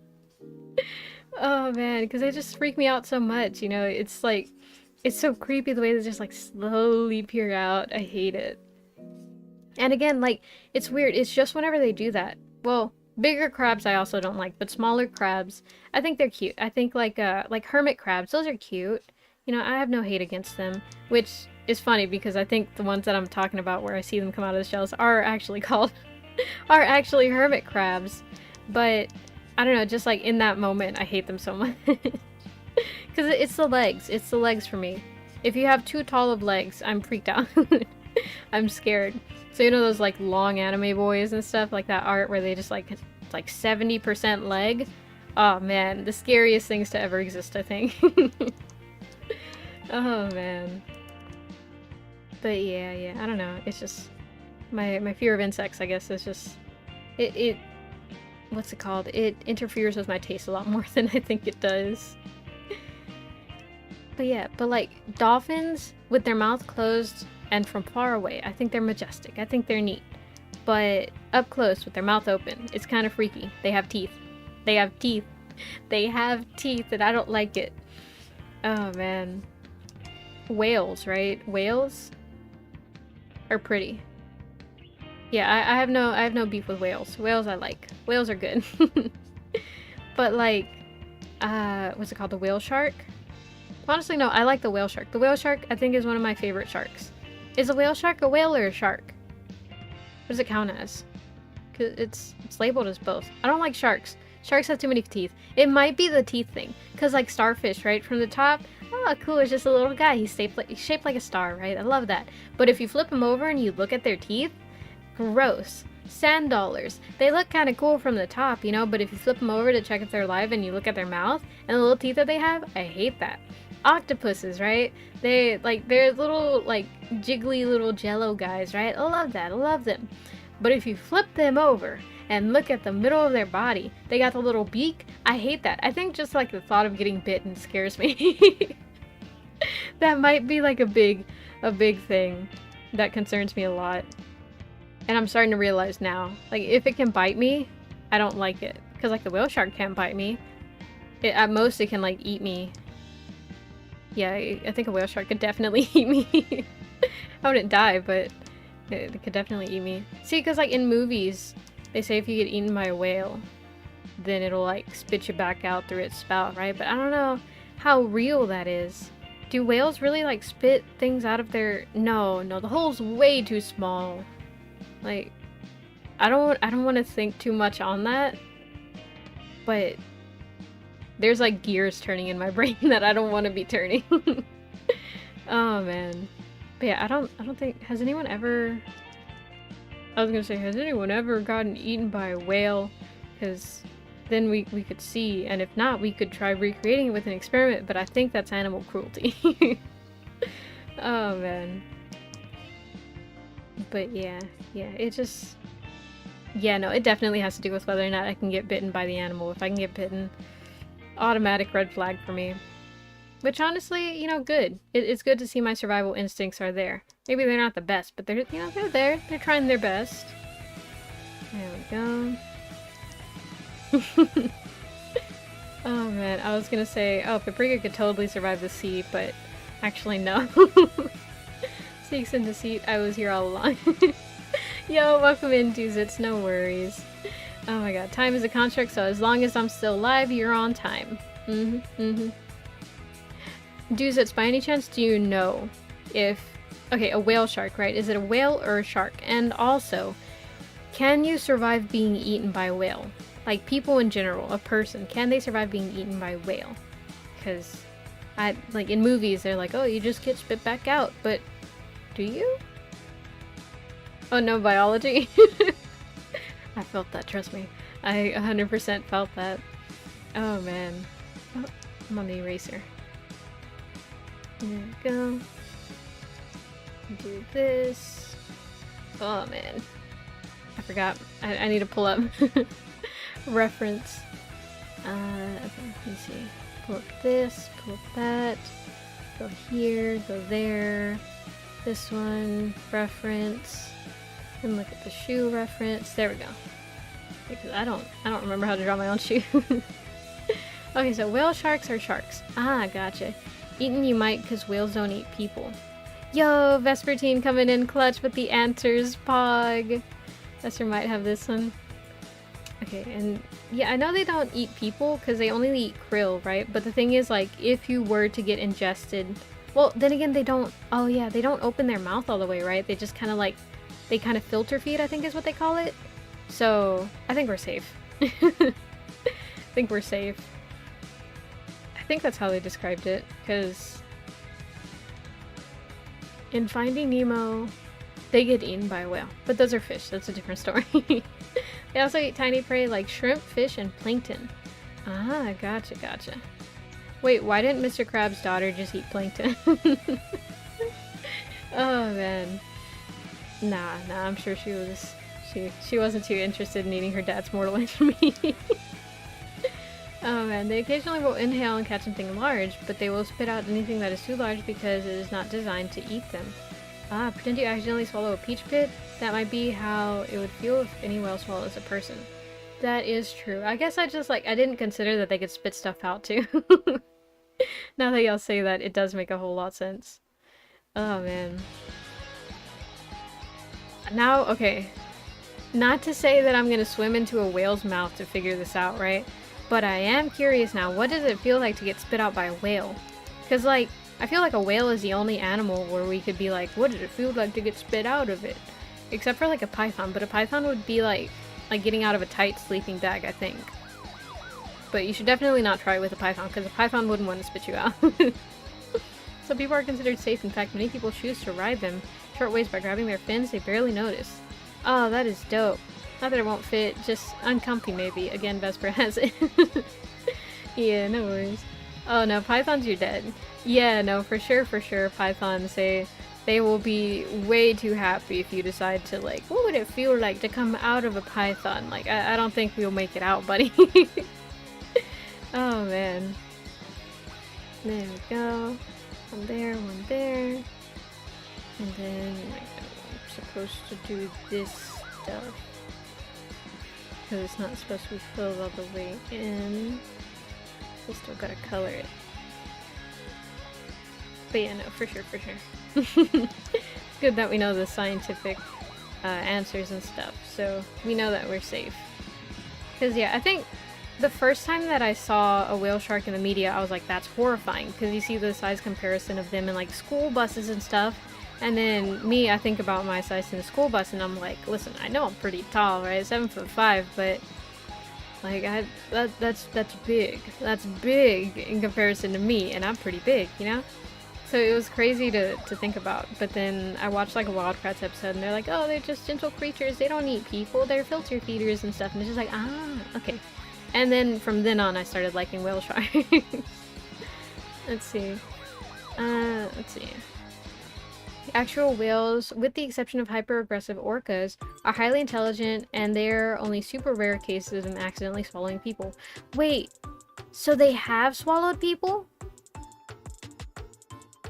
I didn't know that was an actual thing that they did. Like, I thought, you know, in theory it could happen, but if it's happened, they always spit them out? Yo, I need to find someone who's been swallowed by a whale and spit out. Well, not swallowed, right? But like ingested, I guess you could say, and then spit back out. Because I just want to know how it feels. You know, I'm just curious. That's it. I just need to feed my curiosity, and then once it's fed, I can put that thought to rest. My dad is a fisherman. I came out afraid of the ocean and art. And OMG, orcas. Orcas freaking bully their food for fun. Yeah, orcas, it's funny because they're like, in like, I think early 2000s, it was like, oh yeah, look, orcas are so cute and they're just little guys. They were treated the same way as dolphins, right? And dolphins, you know, those are also bad. But, you know, it's just like, oh, they're just cute little guys. And then, like the SeaWorld incident and stuff, where, like, we started to realize, oh, they're, you know, not prey animal. They eat things. They're carnivorous. That moment was, I think, whenever people realized, animals are animals. That is horrifying. And so, yeah, that was a whole moment. Oh, man. Let's see. There's a Daily Dose of Internet episode of a dude who accidentally got swallowed and lived without major injury. Yo! Oh, I need to look that up. Hold on. Hold on. Like, legitimately. Legitimately, I need to see that. Because I just need to know. I just need to know. Orcas are terrifying. They're actually dolphins, not whales.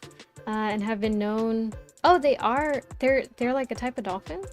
I did not know that. And have been known to eat elephant seals, megafauna, and the Canadian moose. Wait, orca... Okay, here's the thing, right? In my brain, orcas are in, like, the deep sea. And moose are in the forest. So, what type of crossover event happened where an orca ate a moose?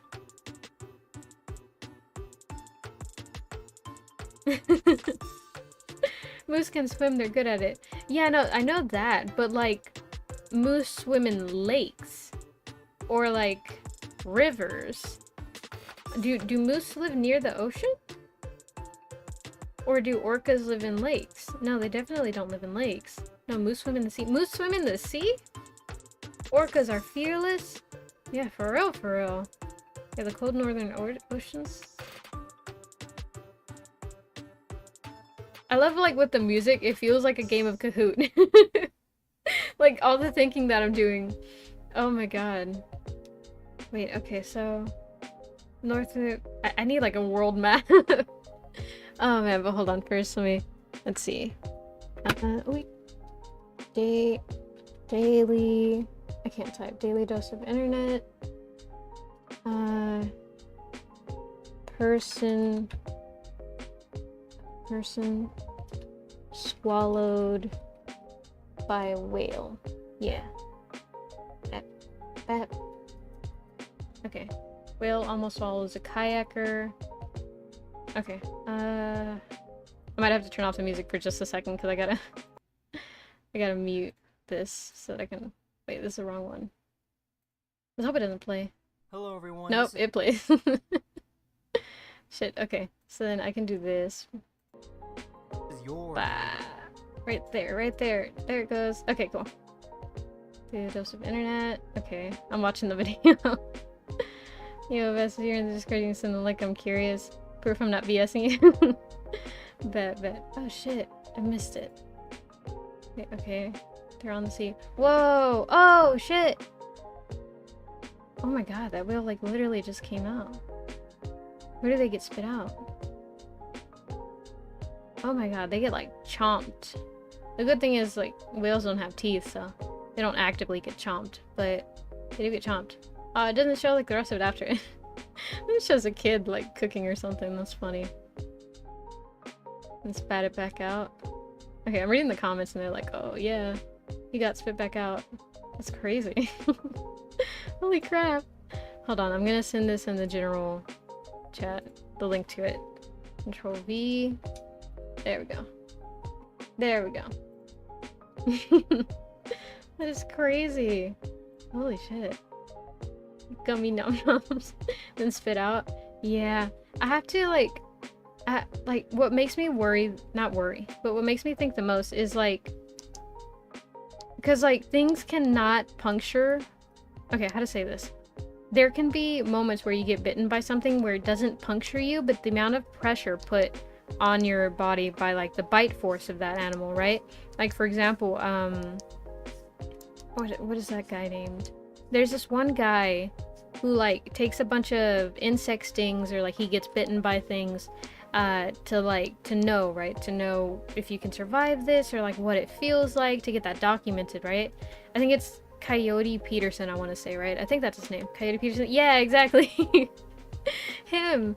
He got bitten by one of those snapping turtles.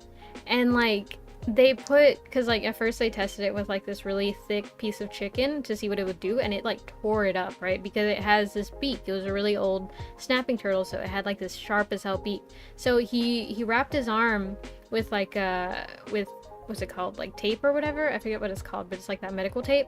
And then he put, like, these bamboo splints on it so that it wouldn't break his arm. And it bit him, and he was like, the force is, like, something that I've never felt before. To where, like, it's just putting so much pressure on it, it almost feels like it's gonna break, but, like, it's not.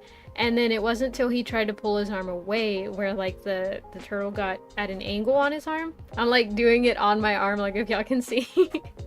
But he, like, the turtle got him at an angle to where it went in between the slits and in between the splints, and it, like, punctured his skin with the beak. But then, like, you know, the snapping turtle does this thing where, like, periodically kind of, like, readjusts its hold or whatever to kind of chomp. It did that, and then whenever it opened it again, he was able to take it out, and, like, the puncture wounds didn't look that bad. They were probably deep, but they didn't look that bad. But, like, the force at which he got bitten, that's the thing that makes me think. So, like, whenever that guy got like, that guy was swallowed, that guy was inside the whale's mouth, and, like, he was very much at the edge of the whale's mouth. Did he feel that bite pressure? Was there a bite pressure? You know, that's what I would think about, because since the whale is a filter feeder, and, like, you know, at most it eats, like, something maybe the size of a pigeon, does it bite? You know, because it's so big, it doesn't really need to have bite force, so does it, you know? I don't know, I'm thinking way too hard about this. Oh man, the amount of things where it's just like, oh, I wonder this, I wonder that. It's like, you wonder too much. But I think that's good, because, you know, I don't meet a lot of people who ask these same questions. So it's always funny whenever I meet, like, new people, or, like, I'm hanging out with friends, and we always get, like, not really in debates, right? But we start talking about just the weirdest things, you know? And it's usually because I'm asking these questions where it's just like, oh, well, I wonder this, I wonder that. And so it's really funny. Because, like, none of us are really, like, certified. Like, we don't have... I mean, I have a degree, but we don't have degrees and stuff where, like, I ask questions and stuff. Like, none of them are like, oh, we're theoretical rocket scientists or whatever, you know? They're not... We're not that, so whenever I ask questions, they're like, well, based off of what I know from, like, 8th grade chemistry, it's probably this, it's probably that. All the what ifs of life is always fun. Yeah, exactly. It's fun to, like, just theorize, you know? Because at the end of the day, we're not gonna go test this out. I'm not gonna go to the ocean and get swallowed by a whale to figure out what it's like. Like, even if I had the money to do that, I don't think I would, because that's just not safe, and I don't want to put the whale through that. But, you know, just, like, wondering, you know, it's very fun. Let's see, what do you mean, of course we're certified doodles and names? Yeah, it's just like, hello, my name is, and it's like, certified forklift operator. Oh, man.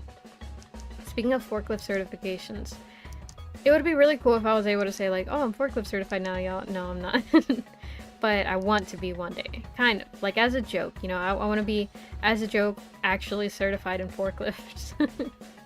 But the thing is, what I've learned, and it's so weird how you learn things, like, through doing things that are almost unrelated, right? But from what I've learned is that... Hold on, let me just look at one thing. Oh, wow. Okay.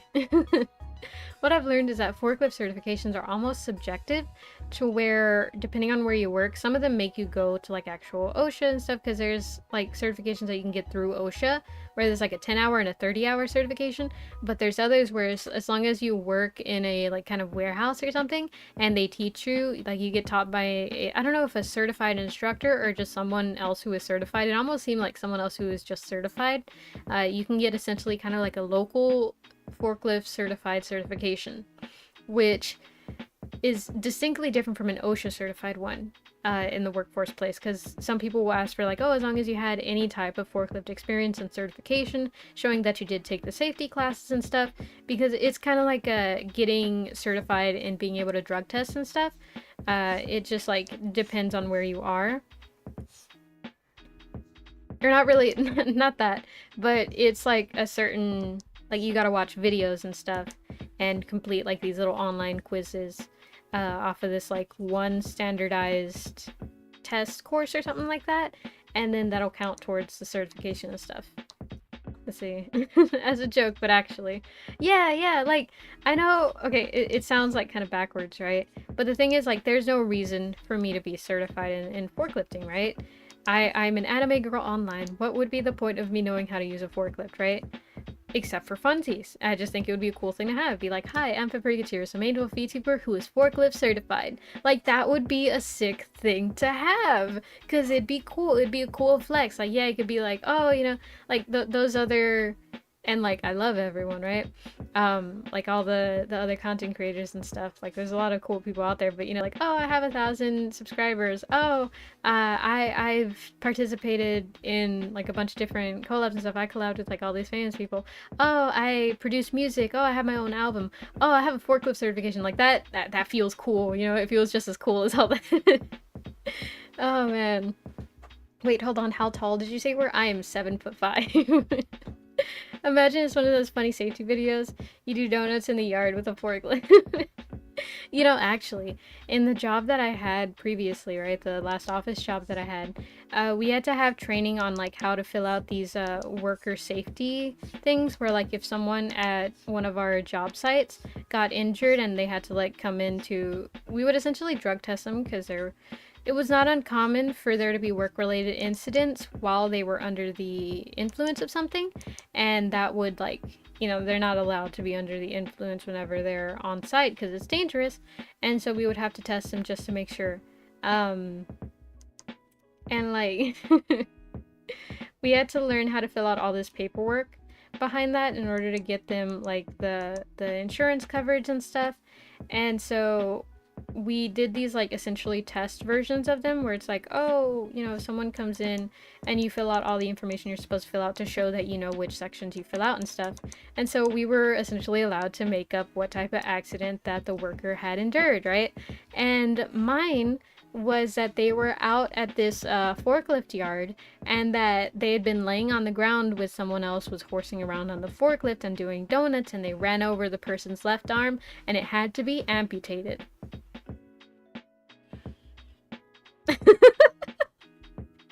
Oh my god, legitimately that's what I wrote. And so no wonder you're a main wolf, you're living on stilts. Listen, man, I'm tall. That was always the whole point. But yeah, that's what it was, and it was so funny because, like, I'm sure, you know, like, there were some of the workers who did it, and, you know, they didn't have any fun with it. They were like, oh, yeah, you know, my person, they came in because dust fell in their eyes, and they fell, like, down, you know, just 3 steps, and now their back hurts, right? And, like, that's fine. And there were some that, like, oh, my person, like, has a headache all of a sudden after being out in the sun for too long. They were probably dehydrated.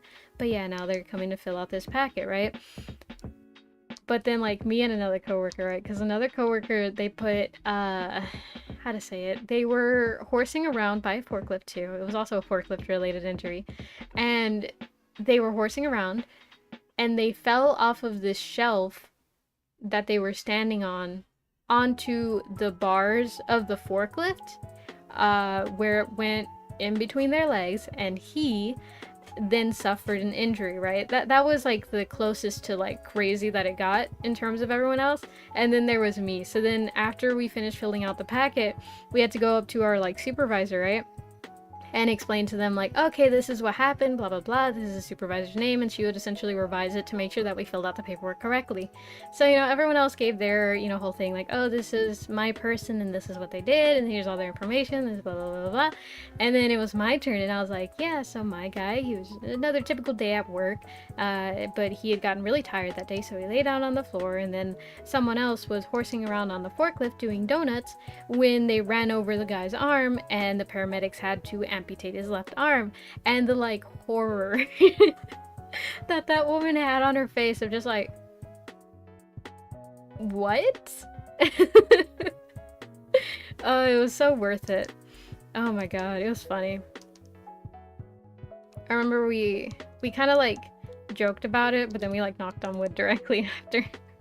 Where it's like, man, I hope that never has to happen, because the thing is, the process after that would happen was that they would have to come in immediately, right? Like right after they were hurt, with exception to like if they had to be taken directly to the hospital, like if they were, you know, about to die, if they had been impaled on a forklift, we don't expect them to come and fill out the the paperwork immediately. But if they just like fall and they hurt their leg, then they're supposed to come, or like if they break their leg, they're supposed to go to the hospital, get it treated, and then go to the office to fill out this like really thick and obnoxious paperwork that we had. But it would be really awkward, because if they had to have their like arm amputated, and then they have to go and sit in this office and like, you know, tell their whole story to these office people, and then have like them fill out everything. And there was even kind of like we kind of giggled for a second, because they were like, oh, but what if he was a left-hander? Like, he's not going to be able to fill this out, because technically they're supposed to fill it out themselves. We're only supposed to help them, but majority of the time we ended up filling it out anyways, because they'd be like, oh, like I can't, my English isn't that good, so I don't know how to write everything, or like, you know, there'd be instances where they didn't know how to write everything, or like there was a lot of stuff that they didn't fill out, and it was kind of an older crowd that we catered to, so there was a lot of instances where they're like, I don't really understand what's going on, why do I have to fill out all this paperwork? And we'd be like, okay, I got it, sir, it's okay. I know, I'm also annoyed with the amount of paperwork that I gotta do. Oh man. If you survived to live the tale, hope the accident wasn't too embarrassing. For real, for real. Like, it would suck if it was an embarrassing one. I mean, you know, it's better to be safe, so, you know, it's good that you survived, but it was embarrassing. You've essentially died a social death, you know? Being on the table most of the damage. Oh my gosh. There we go. But yeah, fun times. You know, it's important to have fun no matter where you are. So I know that was like a very serious job, and of course I didn't, you know, like wish that anyone came in with bad injuries. I wished everyone well and hoped that everyone would stay safe and everything. But it was just like a funny little thing to do, because of how unexpected it was. That's what made it funny. There we go. Now I gotta look at my shoe design again. Let's see. Right there. There's always this one guy. For real, for real. Always that one guy that has to go and be unsafe at work and stuff. There we go. Always make sure that if you're in a construction area to wear high-vis stuff, high-vis gear, and adhere to all OSHA safety standards, because the reasons they're there is for you, my friend, not to be annoying. There we go. That way. There we go. Being on the table, emotional damage. For real, for real. Oh man. And that way. There we go. What would that look like? I guess at most just that. But technically, this is supposed to be like that. But it looks fine. It looks fine. Wait. I never put these on because I think they look kind of goofy. Yeah, and I still think they look kind of goofy. There we go. There's 1, there's 2, 3, 4. There we go. Is that it? Is the line art? Oh my god, it's finally done, the line art. It looks a little funky on some spots. I put the line art too thick on top. Okay, let me try doing this thing that I learned one time. I watched like a video of like, oh look, this is this person's art style. Look at how cool it is. And this is what they do. Where it was just like at every point on the underside of something where like more shadows would be, they would make the line art thicker and kind of join them together like that. So I don't know, we'll kind of see how it ends up looking. Hey Stella, yeah, exactly. It's Stella Cosmetic. Yeah, because it was on her stream that she was playing Pokemon Scarlet and Violet. Yeah, I remember. And she saw this pose and she was like, oh my god, I feel like Paprika would do this. And I was like, oh my god, that is something that I would do. And so I was like, I'm gonna draw us doing that because I can do art. There we go. Yay, mini total occlusion shadows. Yeah, exactly. And there we go. And let's see. I want to get better at doing line art because like there's so many things to improve upon when you're doing art, so it becomes muddled in my head sometimes whenever I'm like, oh, I want to get better at this and that and this and that, because really realistically there's only like you should only be working on like one skill at a time until you feel at least somewhat confident and then move on to another thing, because you're kind of setting yourself up for failure if you try and learn multiple things at once, right? But right, I guess here would be fine. And then right here. I want to get better at coloring. I want to get better at like line art. Anatomy, I'm not the best, right? Look at this arm. It tells a different story. I'm not gonna lie and say like, oh, I'm pretty good at anatomy. I'm decent at anatomy. I can portray a like human looking build, you know? So I'm not gonna say like I'm horrible at it, but there's definitely room for improvement, but there always is. But I want to get better at line art to where like my line art looks as cool as some of the line art that I've seen from some artists that I follow. I feel like a notorious thing in art is just having people that you look up to and being like, oh my god, I want to draw like them so bad. Right here. There we go. There we go.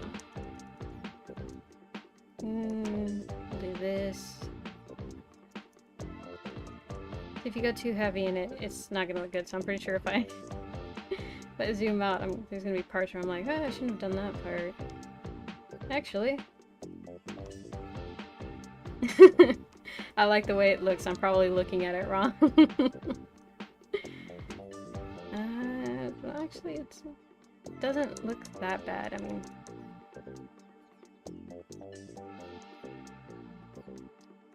it feels like that meme from SpongeBob where it's like, careful SpongeBob! Careful SpongeBob!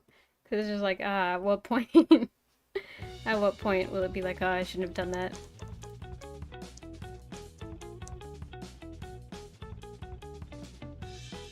There we go. Absolutely. Yeah. I think it's good. You know, it's good to have someone that you look up to and stuff. It's just one of those, like, things that you gotta endure as an artist where it's just like, oh, why aren't I that good? Dang it! And then just, like, that emotional turmoil where you're like, it's okay. I will learn. I will learn, and with time, I will get better. Let's see. Normally I practice 2 to 3 things at once because I also want to finish projects, so lately I've been used to new software and crossing them. I felt that whenever you switch software, that can be like kind of a disorienting thing because it's like, where is this? Where is that? Like there's certain things that I can't do the same way that I do in other software, so I totally feel that. Let me see what that does. Nah, I don't like it. Okay, now let me... This is probably a bad thing to do. I'm not confident in my ability to do it. But I want to try making the line art thinner towards where the light's going to be. And it's just going to be like a simple top light kind of deal, I think. So I want to try making the line art that's going to be affected by the light thinner. to kind of show, I think they call it line weight. I could be wrong. I'm pretty sure it's called line weight. Let's see. I stink, but it's a part of it. Exactly. We all gotta go through that phase of like, man, I'm horrible. Because trust me, I've definitely had drawings that live in my memories where it's just like, oh, I wish you had never existed. Oh man. But that's a part of the journey. There we go. The only thing is I gotta make it like an even line. That's the only hard part about this. That one. Go this way. There we go.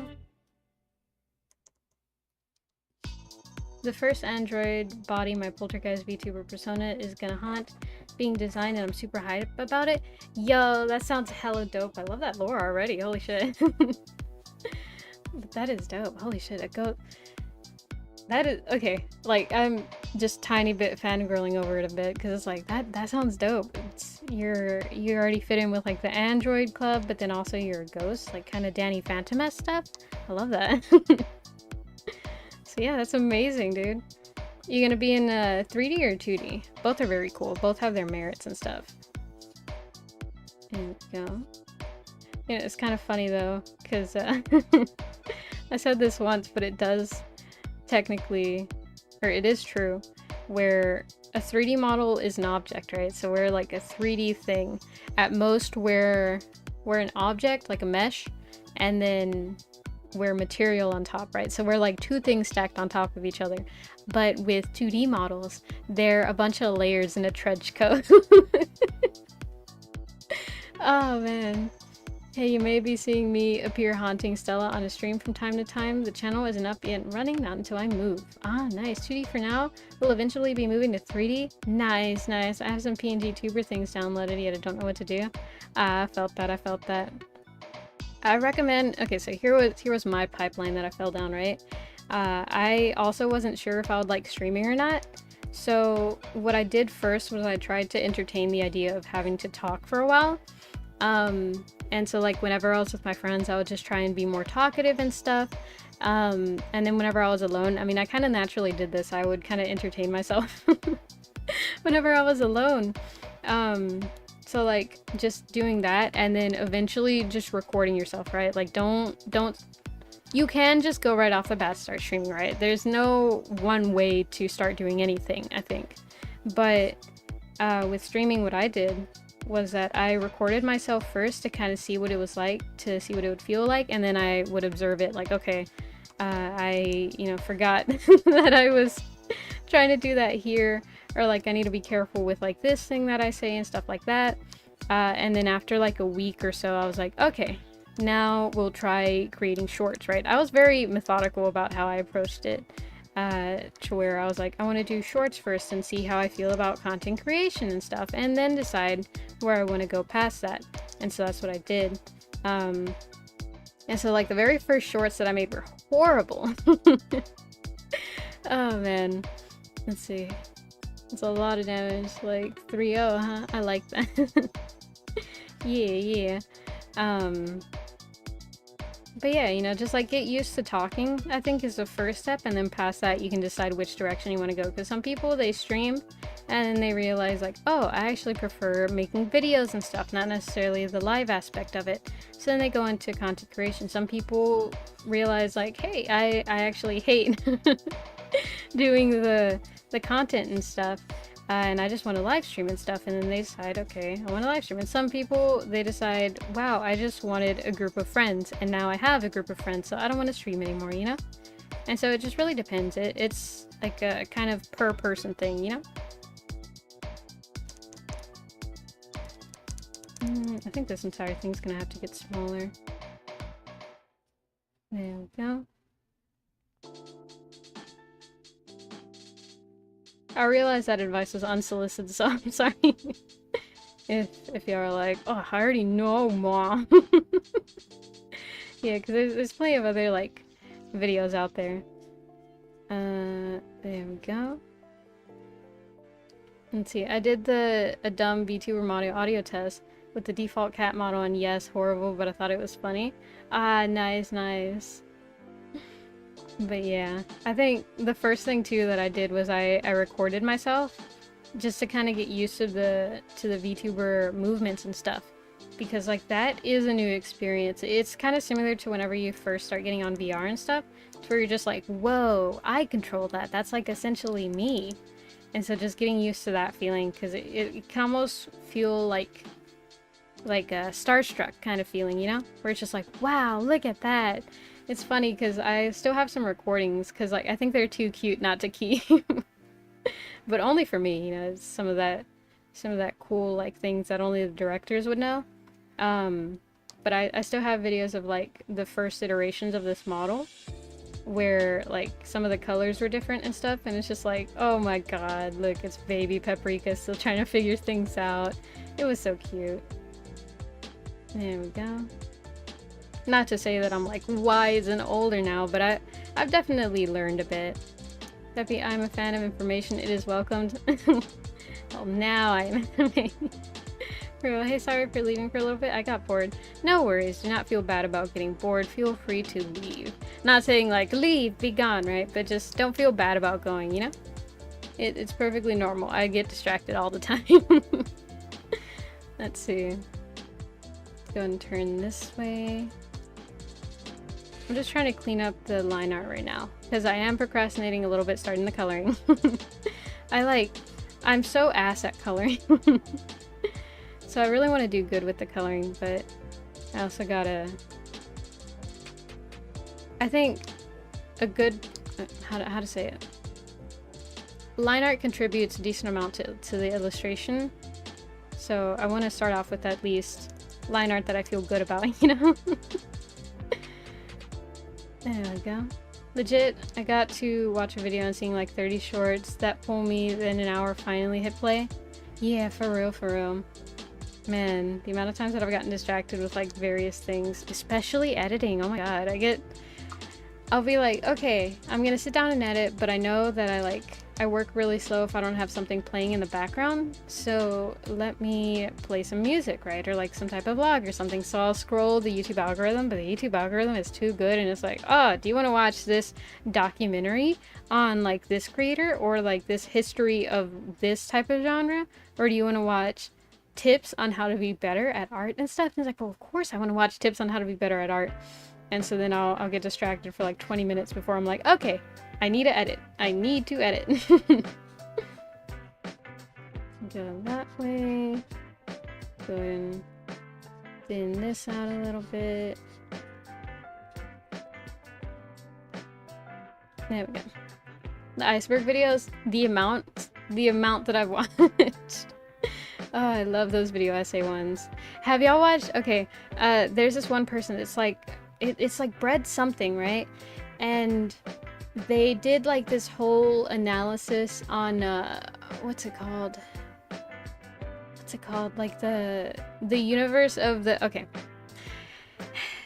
these Vocaloid songs, right? The Servant of Evil and the Daughter of Evil, right? They're part of this like bigger series or whatever of related videos and stuff. So there was a person who did like a whole analysis on the entire world and stuff, and like they essentially told the entire story chronologically. I watched that. If you're so sleepy, go to bed. I want to stay and watch. Godzilla, make sure to get some sleep because it's very, very important. The tank that your mental health can take if you don't sleep good. I've experienced it. It's not fun. So please do get a justifiable amount of sleep, and by that I mean like at least 6 hours. Okay. It's not every day that you get to sing Godzilla lullaby. Yeah, I saw that. Wow, that's a thing. Yeah. Daughter and Servant of Evil, Duke, Venomania, Conchita, and all of them, all based on Deadly Sins. Yeah, exactly. What is sleep? Sleep is that thing, our process. Our bodies do it to process information and stuff. Like, that's also when our brain kind of, like, resets for the day, and it's so that your brain doesn't experience too much stress, but also your cells take it as a chance to regenerate and stuff like that.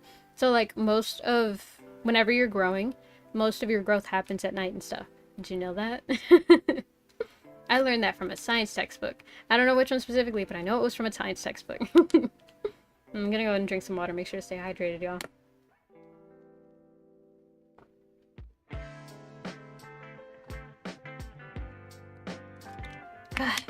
Oh, shit. That feels good. Playing Blade Ball right now? Yo, nice. That sounds like, what's it called? Beyblade. That's what I thought for a second, but I'm sure that's like a Roblox thingy or something, I'm not sure. Good night to everyone and my best friend. When are you going to live stream? I'm just asking. There's a schedule up on the YouTube community section on my channel, and then there's also it in the Discord. So yeah, I think tomorrow I'm streaming from 3 to 6, but I cannot remember what I'm streaming, so feel free to check out the, whatchamacallit, schedules. Let's see. I woke up to an Instagram where Dolly said he captured the meaningless images. He got 10 minutes into sleep. It's why he was opposed to meaning in his art. So surreal. Oh my god. It really do be like that though. Honestly, there are times like, what was it recently that people were like, oh my god, what does all this biblical symbolism mean? It was Evangelion. I never watched it, right? So I'm not gonna recognize any references and stuff. But there's a lot of like biblical imagery in Evangelion, right? It turns out it has no meaning. Or, I don't have sources for this, but allegedly, right? Allegedly, it has no actual meaning. The authors just thought it was cool, and so they put it in. Which honestly, like, power move on them. Cause like good for them, you know, using things without worrying about, oh man, but it symbolizes this. Because I think a lot about symbolism whenever I'm creating things, where it's just like, oh, but they kind of look like this. I don't want people to think that it's like symbolizing this, because it's not. It's just like a silly, goofy thing that I'm doing, you know? So I try and avoid symbolism unless like I want it to mean something. But, you know, like, kudos to them to not to have like the guts to be like, eh, it's fine. I think it's neat. It's fine. There we go. Let's see. Most like games use mythologies because they look or sound cool. Final Fantasy has a lot of it. Hebrew and Greek mix. Ah, that's dope. Yeah, I suppose there is a lot more influence on games and media and stuff like that. And now that you mention it, that does make sense as to why it always feels like a way different thing, that it's like they didn't look at the source material. That does make a lot of sense now, actually. There's been like a decent amount of times where I've seen like influences of like Journey to the West in certain media, and it's just like, why are they making this character like that? That's not how they are in the mythology, and not like it has to be exactly like the mythology or whatever, blah, blah, blah. Like, no, I'm all for retellings and stuff, but it's not like, it just feels like a totally different character at that point. And then like, I guess, you know, to an extent, right? Like, there's people named John and Mary, and their character isn't gonna be, you know, exactly like the biblical figures, right? But sometimes it feels like, why name them like that if it's just gonna be like that? But I guess there is such a thing as like just having a cool name. I guess it's also a thing too. But yeah. When the ball is coming directly at me, I literally click to block it and die. Clicks don't register. Emu, I don't I don't know. I know it's a Roblox thing, but I don't know. And also, there's a rule about it. Please stay on topic and stuff. Otherwise, I'm gonna have to go and look up stuff. The amount of times that I get distracted already is uncapped with just like me thinking. So yeah, it's really for y'all's safety. If I had to look up everything to understand everything, then we would be here essentially all day. And as much as I'm sure y'all would like that, trust me, past a certain time, I stop making sense. Cause like now I can reason with most things, right? But as soon as I hit a certain point in time, like, I don't drink alcohol, right? But if you ever wanted to see what a drunk paprika was like, just wait till I do like a sleepy stream, or like one at the butt crack of dawn. I am like so out of it whenever I don't sleep. So, yeah. You got this, Emu. We went from ocean to moose to biblically accurate anime. Dude, I'm telling you, my brain like chugs through topics and stuff. Oh man. There we go.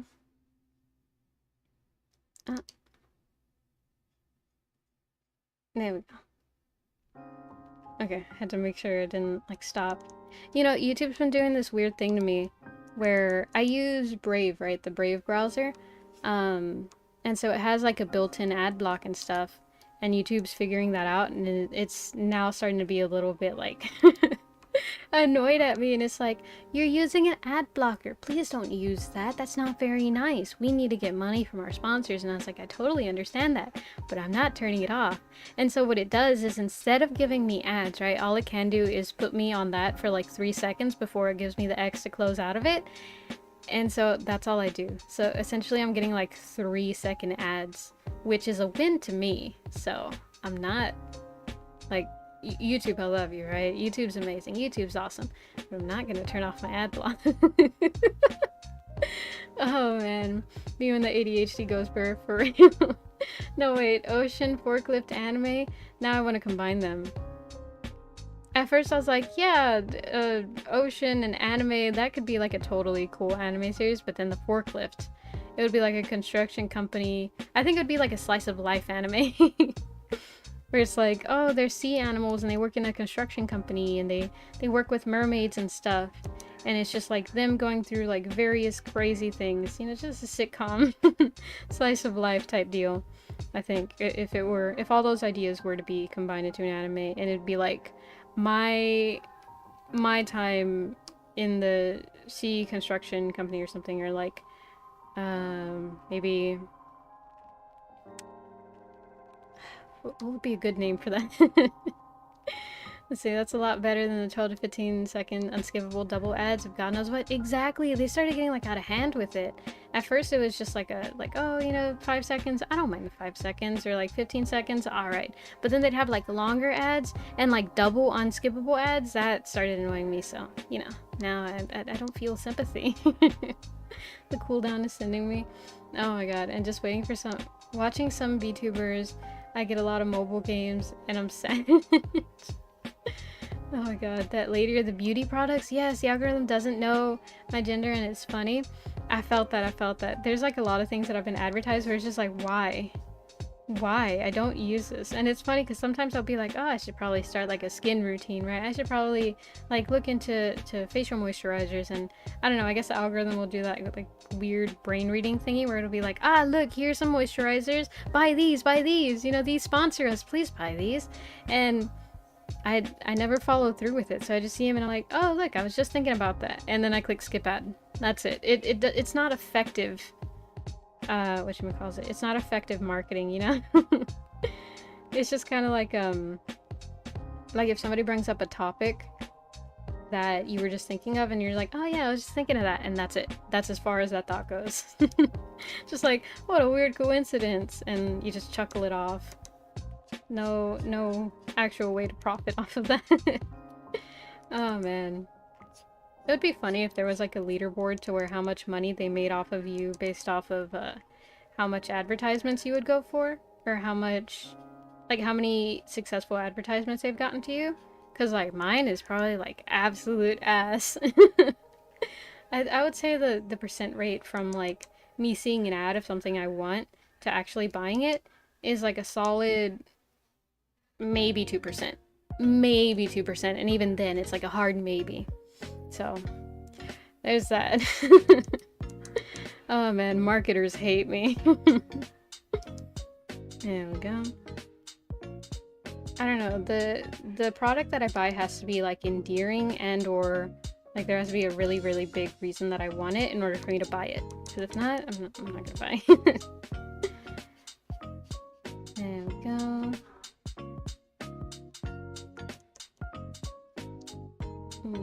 Okay. Oh. See, now it's doing that thing. It's like, are you sure you're still there? Yes, I am still here. Please continue playing. Let's see, I've gotten diaper ads and girl and guy razor ads. What am I?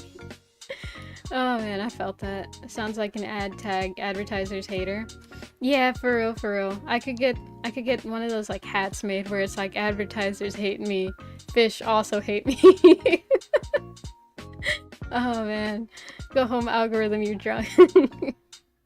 Exactly. Oh man, it's like, it's almost embarrassing to an extent, you know? I've gotten like a lot of those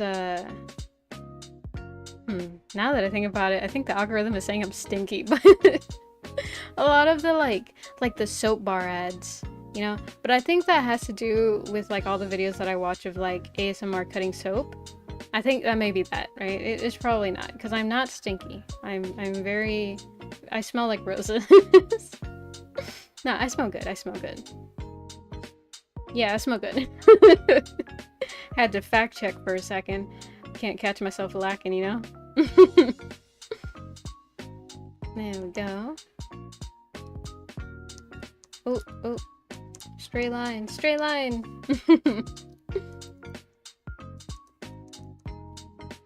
I don't know how I feel about this chin line.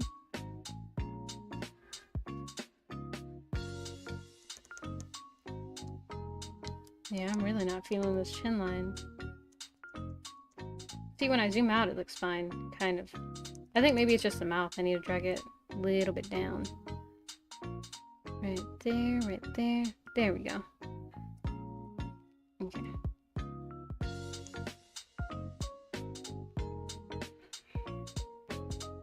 There, I think that's good. Does that look good to y'all? Can I get a thumbs up in this chat? Curse you and your anime idol energy. Yeah. Oh my gosh. Listen, man, I'm just... It is what it is.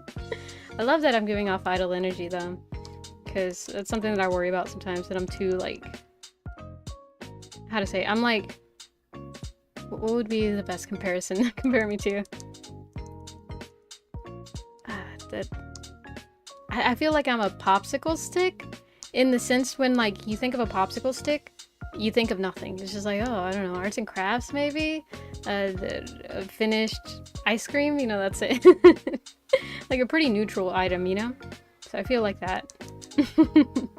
Sub companies love her, advertisers hate her. Ah, there we go. Exactly, exactly. Oh, man. But yeah, that'd be funny to get a shirt like that. Oh, there's this like girl on TikTok, right? And she makes a bunch of funny looking shirts. Her name's like, I think it starts with an E, but I forget it. It's like Emmy or something. And she makes like these little shirts that, like, there was one, right? Because her first video that I saw was one of her but it's one of her with like this long stick, and she goes into an office building and she's like, hey, there's like a toy dog stuck on the roof. Is there a way to get to your roof to where I can rescue it? And they're like, no, we wouldn't be able to let you on there, and plus like we don't have a way on there.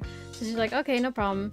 And they say that like she can't get up there, right? Like she's not allowed to. So she starts taping together these sticks, and she tries using it to like kind of hit it off of the roof, and then in the end she's unable to.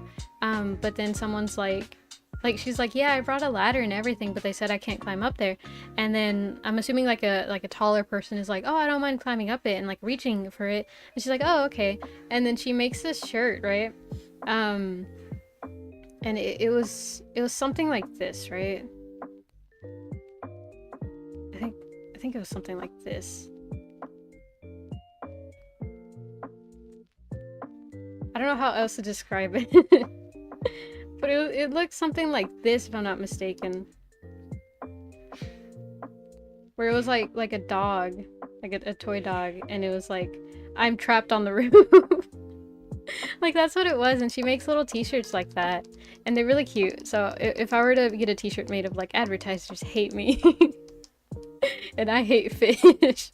But soap companies love me. It would probably be with like a little doodle similar to what she does. Or I would like to get a t-shirt made by her. They're just like very goofy looking, you know? Like if they were to advertise her making shirts, like if she started making shirts for commercial sale, which maybe she does, honestly, I haven't looked too much into her, but if I were to find out and they advertise that to me, I might buy one. It depends on the price too, because, you know, I'm not made of money, unfortunately. Maybe one day I will turn into a lump of pennies and nickels and dimes, and then I can say I'm made of money. And then, you know, like, I don't know, buy a cool t-shirt. I don't know what I'd do if I turned into money. Oh, this isn't the zoom out button.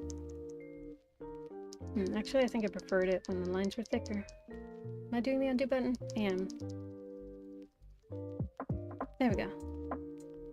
I don't know how I feel about it. I have like general mixed feelings. I think I'm gonna make this line thinner, and I'm gonna look at the legs and see if they look okay. There we go. There we go. How dare you be clever? Oh man. There are places where you give the design and they sell it and then you get a cut of the profits. Is that like Redbubble?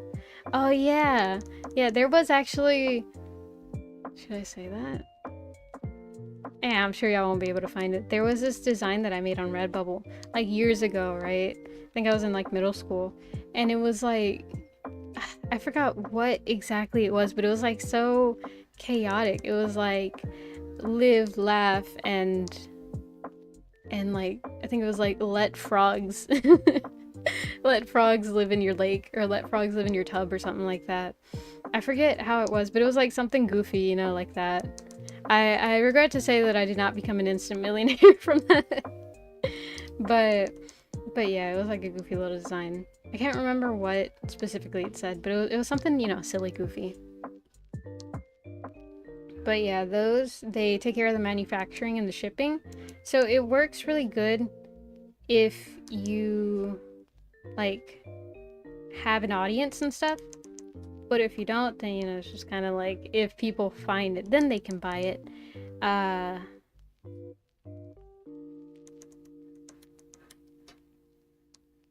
I'm trying to remember what else I was trying to say. But yeah, it's like, well, even then, if you have a big enough audience, at that point you might as well work directly with the manufacturer, and then you get like a better percentage cut. Because like, out of every shirt you would sell, you would get like 15, well, like every item, I think you would get like 15 to 10% of like the price that they paid. So essentially, if someone paid $1, right? $1 for something, for every dollar that someone spent on your work, you would get 15 cents of it. Which, you know, like, isn't good. If you were selling something for $1 and someone only gave you like 3 nickels, you'd be like, what the hell? So yeah. There we go. Erase that. And let's zoom out again and double check. I think that's not bad looking. Given it's not like the best, but it's definitely not bad. Alright, now let me do that here. Her design is a lot more intricate, so definitely need to do my best here. Oops. There we go. Let's see. Tasteless customers not recognizing the the majesty of live, laugh, frogs. For real, for real. I was ahead of my times, for sure, for sure.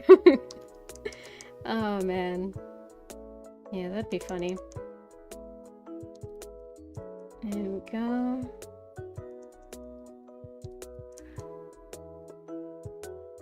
I can imagine something now where it's like, how would it be? Because something like legalize nuclear bombs, right? Like live, laugh, and petition your local court to legalize nuclear bombs. Oh man. That type of funny. I mean, it's not really funny. It's just funny in a sense of like, why are you saying that? Well, I just think it's like something absurd. That's why I'm saying it, you know? There we go. This one. It's not bad looking. I can get away with that, right? It's such a mood. Yeah. I mean, I use that same type of attitude towards like the way I look too. Oh man, today I went out with just like a sweater and some jeans, and I think it's honestly like a cute fit. It was like, I was gonna say light purple, but it's pretty standard purple. I'm still in my going out clothes because I never changed. Yeah, I am one of those people who like, I have going out clothes and then I have comfortable clothes. Not to say that all my going out clothes isn't comfortable. 90% of my clothes that I go out in, or that I own in general, are comfortable, just because like, if it's not comfortable, I'm not gonna want to buy it in the first place. Unless it's really, really cute, in which case, you know, it's an exception rather than a rule. But where was I going with that? Oh, it's a good rule of thumb to live by, you know?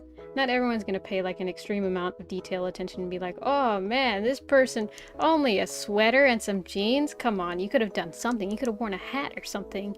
You really shrimped out here. You know, they're not, even if they do think it, they're not gonna call you out on it, so. It makes it really easy to get away with. For legal reasons, that's a joke. Purple Rika. Oh my god, I'm the man behind the slaughter. Because like purple guy, I think that's the same character, right? It'd be really embarrassing if it's not.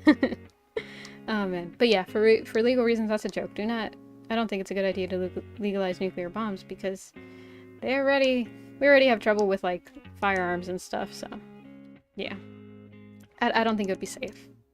You know, I heard from somewhere, right? I think it was like this video that I watched, that or a text post, I can't remember.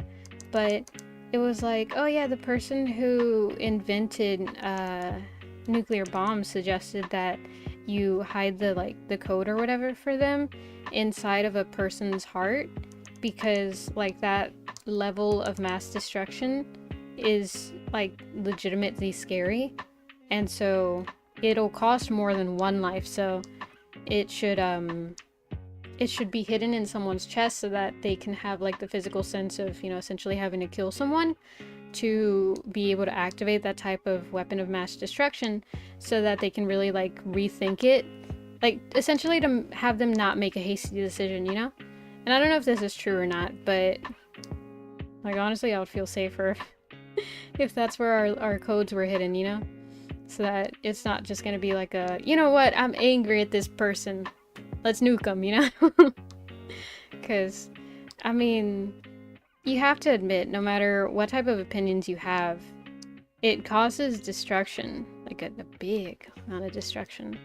So it's just like, it's scary to think that it's so easy to activate, you know? Or, then again, I've never been to the Pentagon or whatever, or wherever they have the nukes, so I don't really know what it would take to activate them. So who knows, maybe you have to do like a whole 5 Sudoku puzzles before you're able to activate them. And that'll make you like rethink any heat of the moment decisions. But I just hope they're not like being dangled around willy-nilly, you know? They said I could get 1 crate free and it won't give me my crate. Oh, that sucks. Unless the explosion of pink is pink. No, even if it was pink, even if it like exploded and then everyone got like a free glow stick that never went out, even then, because like it still causes like a huge amount of destruction. Like okay, I'm a very weird, like, not to say like, oh, quirky and unique and I'm just like so much different, like no, I'm pretty common, I think. But the content that I watch isn't like the most like normal thing. It's definitely not something that people are like, oh, I love that video, you know? But I used to watch a lot of like science videos and stuff whenever I was like, I think around in middle school. I watched like ASAP Science and stuff like that. And so they do a lot of like, oh, what if this, what if that? And there was one where it's like, could you survive a nuclear bomb? And like it has such a big blast radius, and then like the fallout and stuff you gotta worry about, and the amount of heat, like it would essentially like melt you before you would actually die of radiation. And just like hearing about all that, it's such a like hellscape thing to hear about. So it's just like I don't want that to happen. And then like the worst part is that this is gonna be like a very real thing, right? So trigger warning, you know, if you're scared of war times and stuff, as I am too, you know, please mute the stream for a little bit. I'll wiggle my head again whenever it's safe to come back out. But like something that genuinely scares me about the world is that like war is something that is real and can happen. And like we have nuclear weapons now, right? So if they were to be set off, I don't know what I would do in that event, you know? Because like it depends on like where you are and stuff. If you're too close, you know, you're kind of screwed. You just hear like the whistle of, I think, the bomb falling. Like I don't actually know how it works, but the bomb falls, the whistle goes off, and then like it explodes, and if you're too close you get immediately obliterated. If you're far enough, then you get like melted to death, and if you're far enough, then your eardrums might burst because of how loud it is. And then after that you got nuclear radiation and stuff, and that's just like a lot, you know, that's a fucking lot. And so that genuinely scares me. And so that's why it's kind of like a scary thing to think about and stuff. But yeah, now it's safe. But yeah, I left for 5 minutes. What the hell is going on? We were thinking about nuclear weapons and stuff, and I was talking about how like actually scary that stuff is. But yeah, welcome back. Oh man, I can't send what I wanted to. Oh well.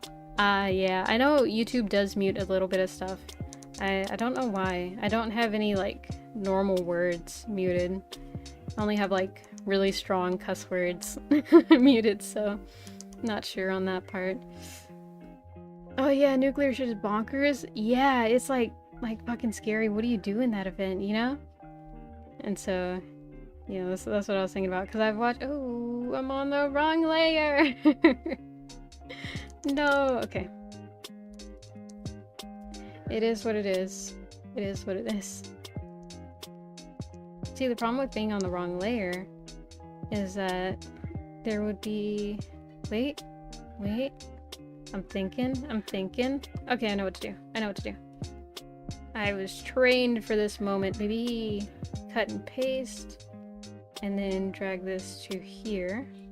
Hide that. Turn this on. And combine this to the bottom. And there. Now it's on one layer. Let's go! Oh man. Is that better, YouTube? Nope. Ah, dang. What is it? I wonder. I don't know what exactly YouTube mutes and stuff, but there have been like not frequent moments, but occasionally there are things where it's just like, you're not allowed to send that. It might be the length too if it's too long. I know that's the only thing that I've come across in terms of it not letting me send. It's just like, hey, that's too long. I think the limit is like 200 characters or 200 words. I watched a documentary about the Chernobyl blast zone and all these years later, and like the areas are so what's it called, irradiated that the leaves from that time have not decayed because no microbes. Oh dang, I didn't know they didn't decay. Wait, so then, well, not yet. I was gonna say, are those the oldest living trees? But no, I guess like still the redwood forest and stuff because of how huge and massive those trees are. But is it the word allegedly? Nope. Oh dang. Then it's probably something something more in depth of this. Because like the word allegedly, it's like, oh, you're saying something happened. What if it mutes like the moon landing is fake? Hold on, I want to see if it mutes that. For science. The moon in landing was faked. It would be funny if it did mute it. It's faked. No, it doesn't. Good to know. Oh man, it would be funny if like someone were like if they had this stream muted, oh, and then they're just like, they watch me send that and they're like, what the hell? Oh my gosh. I'm testing here. Yeah, that's good. For science. It wouldn't be bad for me to know like what it mutes and stuff. Because I really only muted stuff where it was like, I would not want to deal with that in a live stream. And so, I'm not sure what else. Because I know it muted more past what I muted. Radiation incidents are wild, like the elephant's foot and the... Oh, I can't read what that says. Like the symbol that I have for the hearts. Because apparently I guess I can react to my own chat too. And the demon core. Oh, you let me send that. Oh man. But yeah, the radiation is wild. Like it is an actual scary thing. So I hope we never have to go through that. Let me do this one. For the most part, I didn't do her line art too heavy. So I can just like add some weight to where I want it. I also need to like study more composition because I do not know composition that well. I know there's a thing that people use in marketing and design where they're like, oh, the perfect dark and stuff, and it looks like that or something. I don't know what that is. I think it's called something, but I don't know what it's called, so there's that. I would not mind a third arm. Disclaimer, that doesn't happen.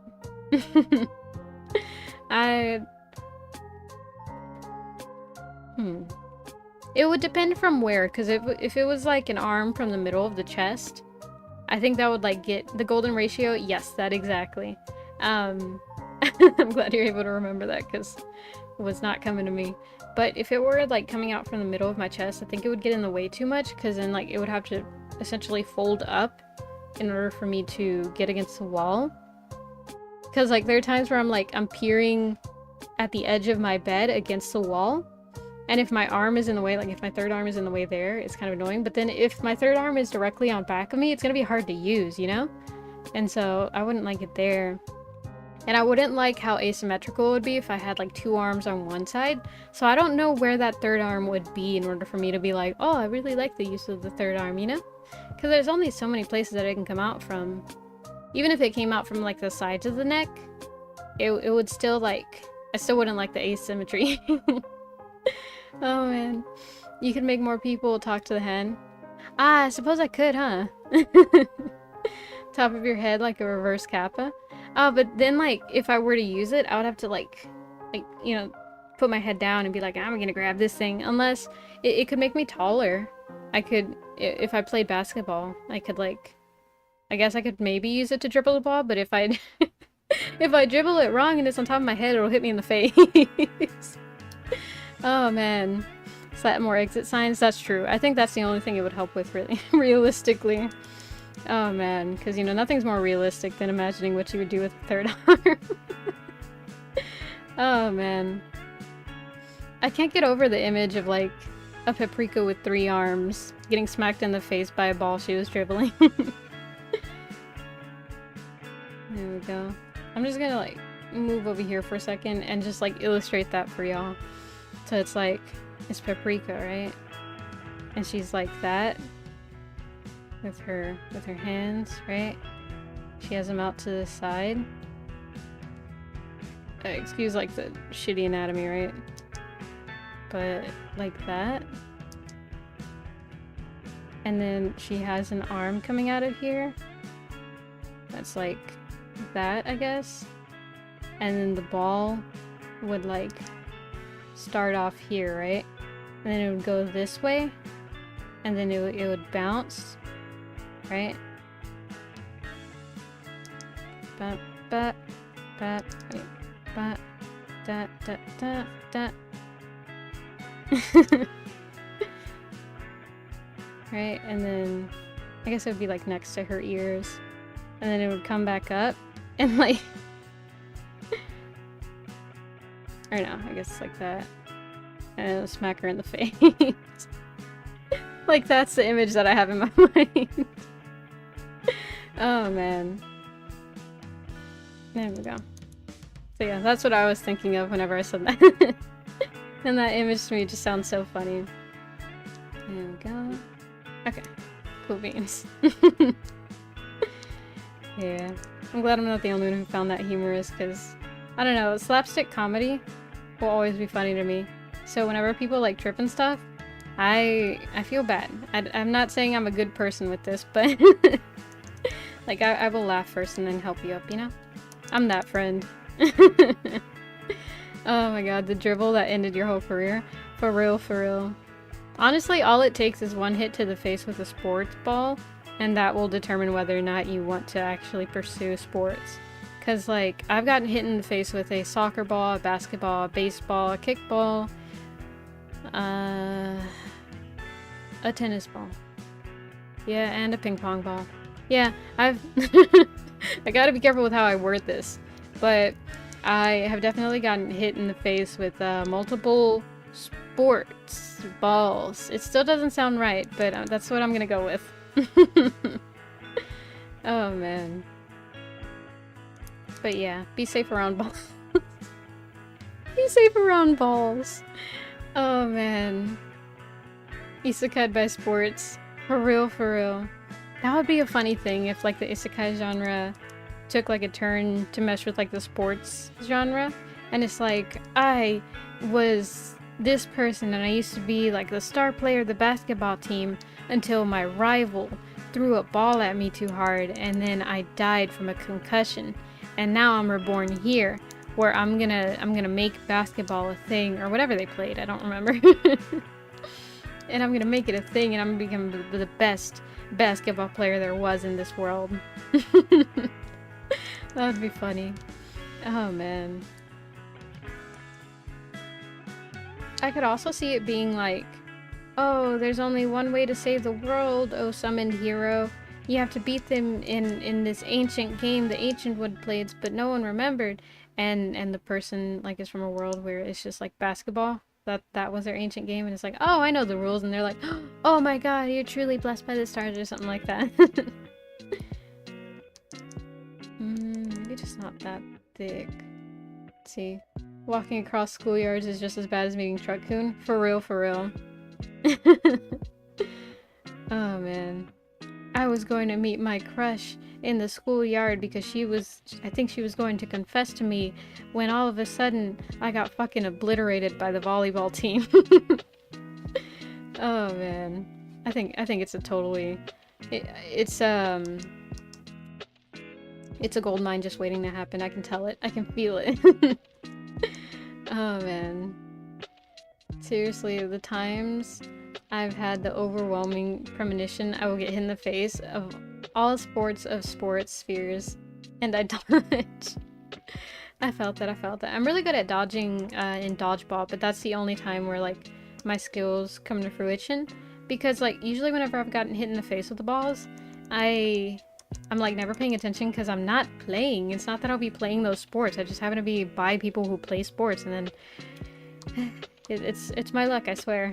There we go. Get that. Get that. Then erase a bit more of this. You adapt their sports chocolate or something. Honestly, for real. Like, I could add on to that really long hat that we're imagining now. Advertisers hate me, YouTube ads hate me, soap companies love me, and so do balls. Oh man. And, oh, nope, that's not the pin. I'm gonna have like such a word-filled shirt one day, or hat. Oh man. Let's go here, add some shadow right here. And then these can get thicker, but also this. There we go. Kiss the camera, good night everybody. Oh my gosh.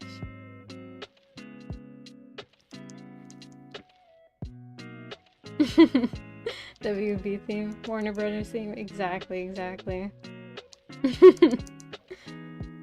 I remember one time, like the first time that I encountered, or not that I encountered, the first time that I got hit in the face with a ball was a soccer ball, right? And so my brother used to be like a lot into soccer. He used to want to play it professionally or whatever. And so he was playing with my cousins, right? Because my cousins also like soccer. And so they're having a match or whatever, right? In the backyard. And I'm just strolling through, you know, mini paprika, just enjoying the day, being outside. And then all of a sudden I hear some yelling, like, get out of the way, or something like that, right? Or like, move, be careful, or something, right? And I like slowly turn, and then I see that a ball is like coming straight towards me, and I don't process that it's coming straight towards me. I just see that it's like getting bigger, and I'm like, why is it getting bigger? And then like literally I blink, and then I'm like falling to the side, like the world is slowly tilting, and I'm like, why is the world tilting? And then I fall to the ground, and then the pain registers, and I'm like, oh, I just got hit in the face with a ball. Oh man. So I was really focused on baseball. Also, by the way, if you had to be a fly or a wasp, what would you be? I'd be a wasp because, to be honest, because people joke about taking flies' wings and making them into a walk. Oh my gosh. Yeah, yikes. I think that's a good point. That's a good point. At first I'm like, oh, I don't like wasps, so I think I'd prefer to be a fly, but also flies don't really have it that glamorous. And wasps, you know, they're just like not liked, but they do tend to have like a pretty easy lifestyle. Most people will leave them alone and stuff. So I guess, yeah, a wasp. It's pretty reasonable. There we go. Paprika, I'm so happy because I'm a gummy bear. I'm a gummy. Exactly. I was just minding my own damn business, and then it came for me for no reason. See, I was like so close to being the beginning of that genre of being isekai'd into a sports anime, but then they saw my sports capabilities and they were like, never mind, let's not isekai her. So all I did was get hurt. But I'm kind of glad. If I'd been isekai'd, I wouldn't be able to be here today. So I wonder what like type of cool sports player I would have been. There we go. Or what type of cool sports players they confused me with in order for them to be like, oh, this is a good idea. There we go. I wonder if there's any like anime that's like a baking competition, like what is it, the best British baker or whatever, the greatest British Bake Off, the Great British Bake Off, something like that, you know, that one show. I wonder if like that, if there's that but for anime. Because honestly I think it would be kind of cool if there was, but also it doesn't give like the same type of appeal, I guess, now that I'm really thinking about it. Because the thing about like the cooking competition and stuff is that how like in the moment they have to be, where they only have that amount of time. But I wonder what stories they would take with it, since, you know, an episode goes through production and everything, and you know the story has to be somewhat entertaining, not just real life television, because that's a selling point of those type of shows. It's just real life, so people are like, oh my god, they're just like me for real, you know. There we go. Oh, I think you're talking to Food Wars. Especially when anime draws food so yum. Ah, for real. At this point there has to be something for everything. Do not isekai the 7-foot tall wolf lady. Exactly. And as promising as I look for basketball, I'm not good. But yeah, Food Wars is, well actually yeah, it is kind of like MasterChef, huh? Yeah, I suppose, because I've never watched Food Wars, because the clips that I've seen where it's just like, with my luck, my mom's gonna see me watching it and it's gonna change her opinion of me, so I'll just stay away from it. But yeah, I guess from my understanding of its existence, it essentially is like MasterChef but food, huh? Or not really, I don't know, because I know the main character goes to like culinary school and everybody like hates him or something, or at least like the antagonist hates him or whatever. But he's like really good at cooking, that even his rivals are like, damn, your food is good, but I still hate you. I don't really understand it. Oh man. I think someone said there's a golf anime. Just golf. No powers or anything, just golf. Oh my god. On the one hand I want to ask why, but I know why, because of course there exists an anime. The amount of weird animes there are. Honestly, if you said there's just a golf anime, it's not the strangest one to exist out there. I'm like pretty sure of that. Oh, I'm being called by my dad. Oh, it's almost time to end stream too. Alright, give me like 2 seconds. Let me just double check that he's okay. That's my worst fear, to not answer and have it be like, I was in the hospital. Okay, I'll be right back.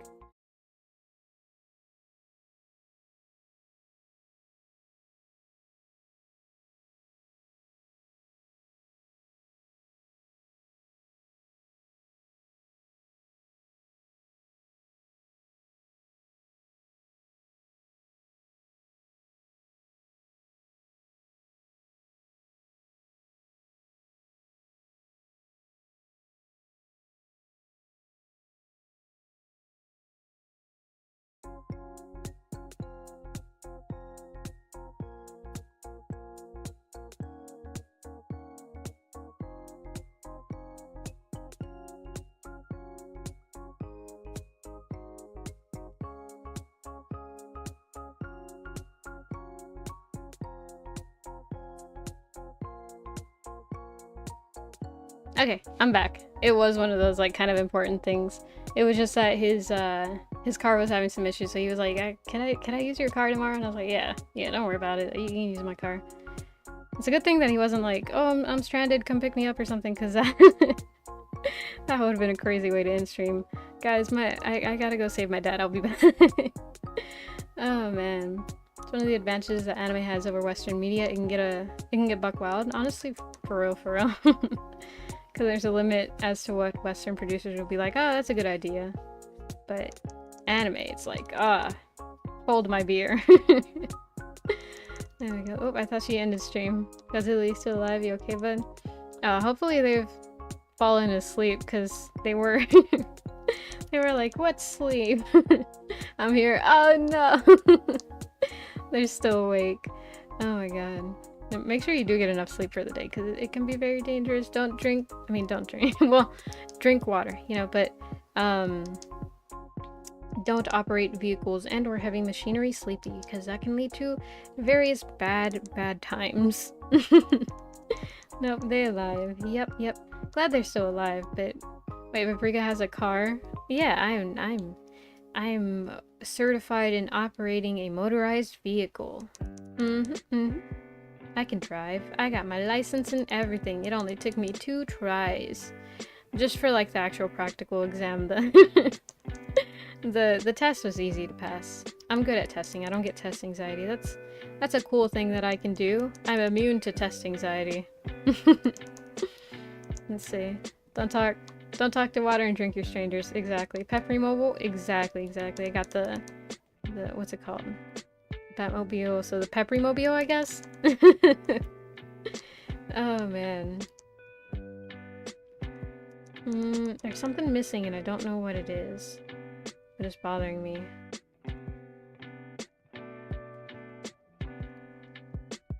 Maybe that, because it was like finishing thin. Which is kind of weird. Maybe here? I don't know what I'm missing, but I'm missing something. And it's bothering me. The nose also kind of looks a little bit funky. I cannot draw noses good.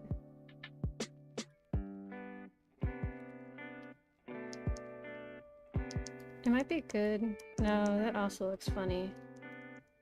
That, I think, looks better. I can't really tell. I've gotten to that point where I can't tell. There we go. Time to start saving for Paprika Party Bus. Exactly.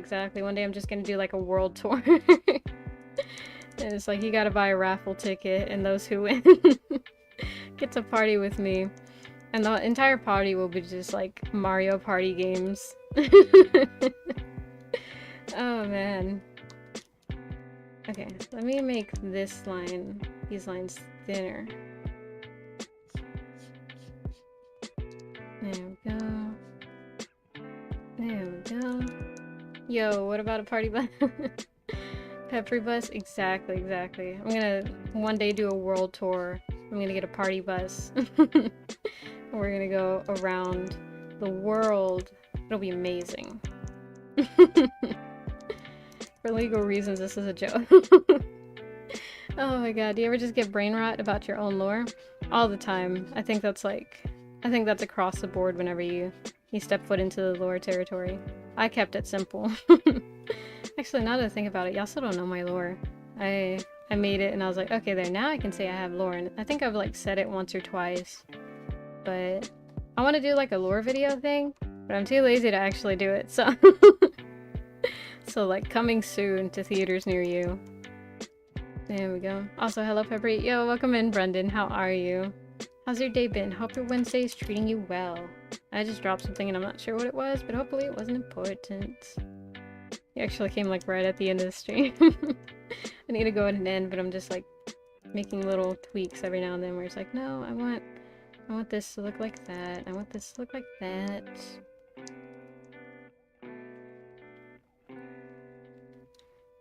Okay, I know part of it.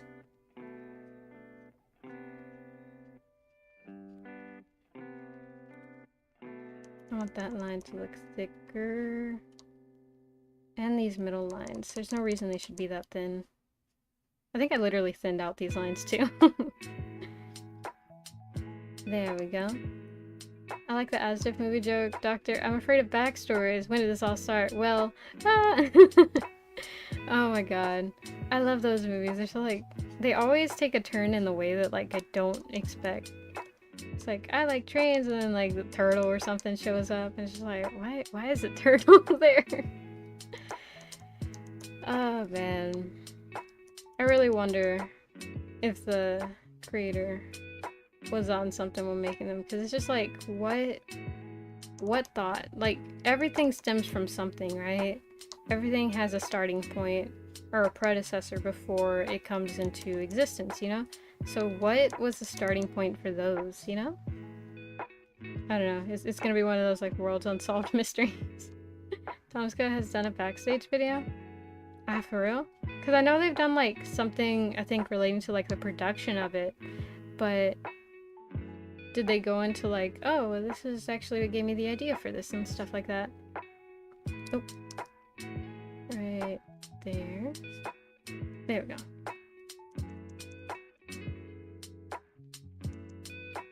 Okay, okay, that doesn't look that bad. I think. I gotta really like look. Wait, hold on, I'm gonna... Okay, okay. I have to like see it bigger on the screen, on a different screen too, so that I actually process like what I'm looking at. Wait, why don't I just do this? I'm looking at it on my second monitor. Let's see. Yeah, I think it doesn't look bad. What do y'all think, chat? Does that look good? Does that get a pass in terms of line art? I think the only thing is the tail has no line weight difference. So I'm just gonna go and quickly add some right there. It's a very small detail. No one would notice, but I noticed. I lost something once. My mind. You know, doing art for an extended period of time is the same, like, feeling as, like, reading or typing for an extended period of time, where you're just like, I don't know if this looks like a thing anymore. Especially when you're coloring. Oh my god, there was one time that I forced myself to do, like, this one illustration, just, like, in one go, right? Oh my god. It was, like, one of the worst decisions I've made, arguably. It turned out good. I like the way it came out, kind of. But, like, towards the end of coloring it, I was, like, so kind of out of it, where it's like, I just didn't, I couldn't process what I was doing anymore. I was just like, I don't know, I'm just gonna put colors on here, and it turned out good. I gotta go soon, bye. Bye, Emu, be safe. Drink your milk, eat your vegetables, don't talk to strangers, or at least try and use your best judgment, and I will see you tomorrow. Yeah, because I will be here tomorrow. Assuming that you come here tomorrow, no pressure or anything. There we go. Gotta make this part thicker. Turn. Turn again. Oop.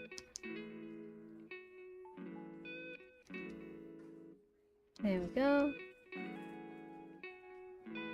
There, hopefully it's not too thick. Okay, now let me make it a gradual. It's a little too quick to turn thick. I'm almost done, guys. I'm almost done. In terms of the line art, then still gotta color this. But not on this stream, because I don't know what I gotta do, but I know I gotta do something that I forgot about. I remember now. Let's see. There's some silly Tomska stuff. Ah. I don't know what else they made, because I know I recognize the name, but that's about it. What else are they responsible for? Not that one, this one. Go ahead and get it right there. Oof, there's this project that I'm still procrastinating. There's two actually, now that I'm really thinking about it, but one is more important than the other one is like, oh, I should probably do that. It would be very cool if I did that. I also need to find the nibs of this pen. There's a lot of stuff that I should do. Oh man. Make sure to do stuff that y'all need to do, guys. Don't forget if you have laundry in the dryer and washer and stuff. The amount of times that I've left my shit in there. It's embarrassing. I forget it exists. I have object permanence issues. There we go.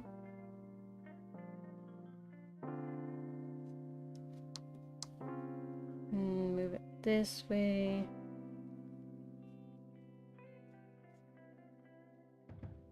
There we go. Have you thought to experiment with other brushes for line art? I'm attached to smooth round brushes, but gotta expand. Yeah. Like I used to... How to say it? There's like... Okay. Like I know for this one I've been using like only G pen, but like I've used different pens before, and it really just depends what I'm feeling in that moment. Like I used to actually do line art with pencil, and there was this other time where I did it with what was it, like Artemis? Yeah, like with this, which is essentially like another pencil, but whenever you stack it up, I think it looks nice, you know, and it gives it some nice texture. But the reason specifically why I used the hard pen this time was because I figured it was easier. Rather than spending like a lot of time trying to figure out what texture I wanted to give this piece, I was just like, you know, let's just keep it simple. You know, the KISS method. There we go. Because if I make it too complicated to where it's like, oh, what brushes? Let me use like 20. Then I don't finish it. Let's see. When I forget to hang clothes, it's awful. Yeah, I feel you. Yeah, exactly. Like the amount of brushes that I have. But it's good. They come in like in different moments, you know? And I definitely like my brush assortment here on Clip Studio Paint. I prefer it much more than like my Procreate workflow and stuff. This way. The reason why I have Procreate is just because I don't like being at my desk all the time, but I definitely prefer Clip Studio Paint to Procreate. No hate on Procreate. It's a good drawing tool. It's just I can't use it effectively enough. But okay, that should be good, I think. But yeah, y'all can see this. So if I go through here, let me make this bigger. So like there's those, and then I even have like a hair highlight thing. A brush pack that I downloaded and I never learned how to use.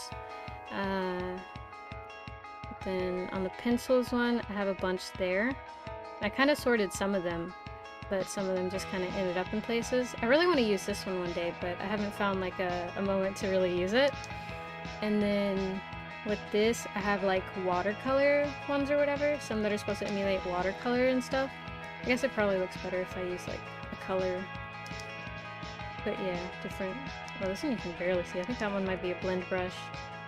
Oh, and this one too. What's up with that? But yeah, there's a bunch of different ones around in areas. Whoa, this one's kind of funky. I kind of like that. I don't know, I kind of like that. I might kind of want to use that for painting. I like that consistency. Holy shit. Alright, I may have just found a new brush within my brush pack. Not my brush pack, but rather a brush pack that I have.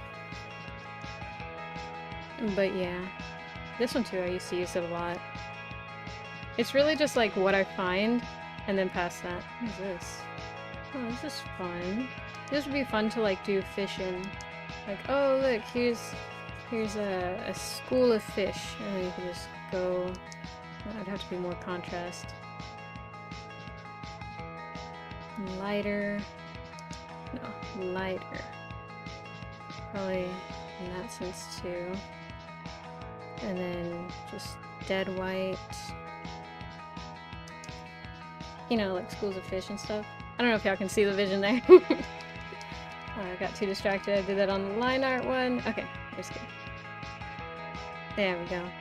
But yeah, it really just depends on what I find. Oh. Let's see, I googled that one of the features on CSP version 2 is a translation brush name. I felt that. Yeah, I think... I don't want to update it because I know they switched to like license renewal thing, and I got mine during like a winter sale, so I only paid like 25 bucks for it, and I do not want to mess it up. I like Clip Studio Paint. I liked it better whenever it was just a one-time purchase thing, and now they have like the new stuff or whatever, the new functions, and it's like, dang, I'm never gonna have that because it went the Adobe route, but it is what it is. Now they would definitely not hate you. For real, the fish will find and love me because I'm able to paint beautiful portraits of them. Okay. Oh yeah, I forgot I still had that. It's on this one, so I'm gonna grab that, paste, leave that up here. There we go. Okay. So with that, I'm gonna go ahead and go over. I gotta find where I am. There I am. Okay. Pause that, go here. Okay, with that, I'm gonna go ahead and tune off for the night. I We got decently far, you know, the line art is done, so next stream you're gonna see me coloring in the absolute shithole that it is. Oh man. But yeah, I think it'll be a fun moment to like see, oh, I need a lot more training in terms of coloring. But yeah, so I don't know what I'm gonna do, but I'm gonna do something. But with that, y'all be safe, drink your milk, eat your vegetables, don't talk to strangers, or at least try and use your best judgment, and I will see y'all tomorrow if you come to tomorrow's stream, Friday if you come to Friday's stream, or next time that I see you, wherever that may be. So, let's see. Just upgraded to the one-time purchase version because they had a sale. I think at least since I was upgrading from EX to EX2, it was like 60. Ah, you got this. Take care of y'all later. Thanks for streaming. Forget. Bye. Have a good night. You too, Godzilla. And you be safe too, Doozits. But yeah, drink your milk, eat your vegetables, don't talk to strangers, or at least try and use best judgment. And I will see y'all next time. Okay. Okay. Bye. Bye. And I gotta look for this thing, and then I gotta look for this thing. Okay. Bye, y'all.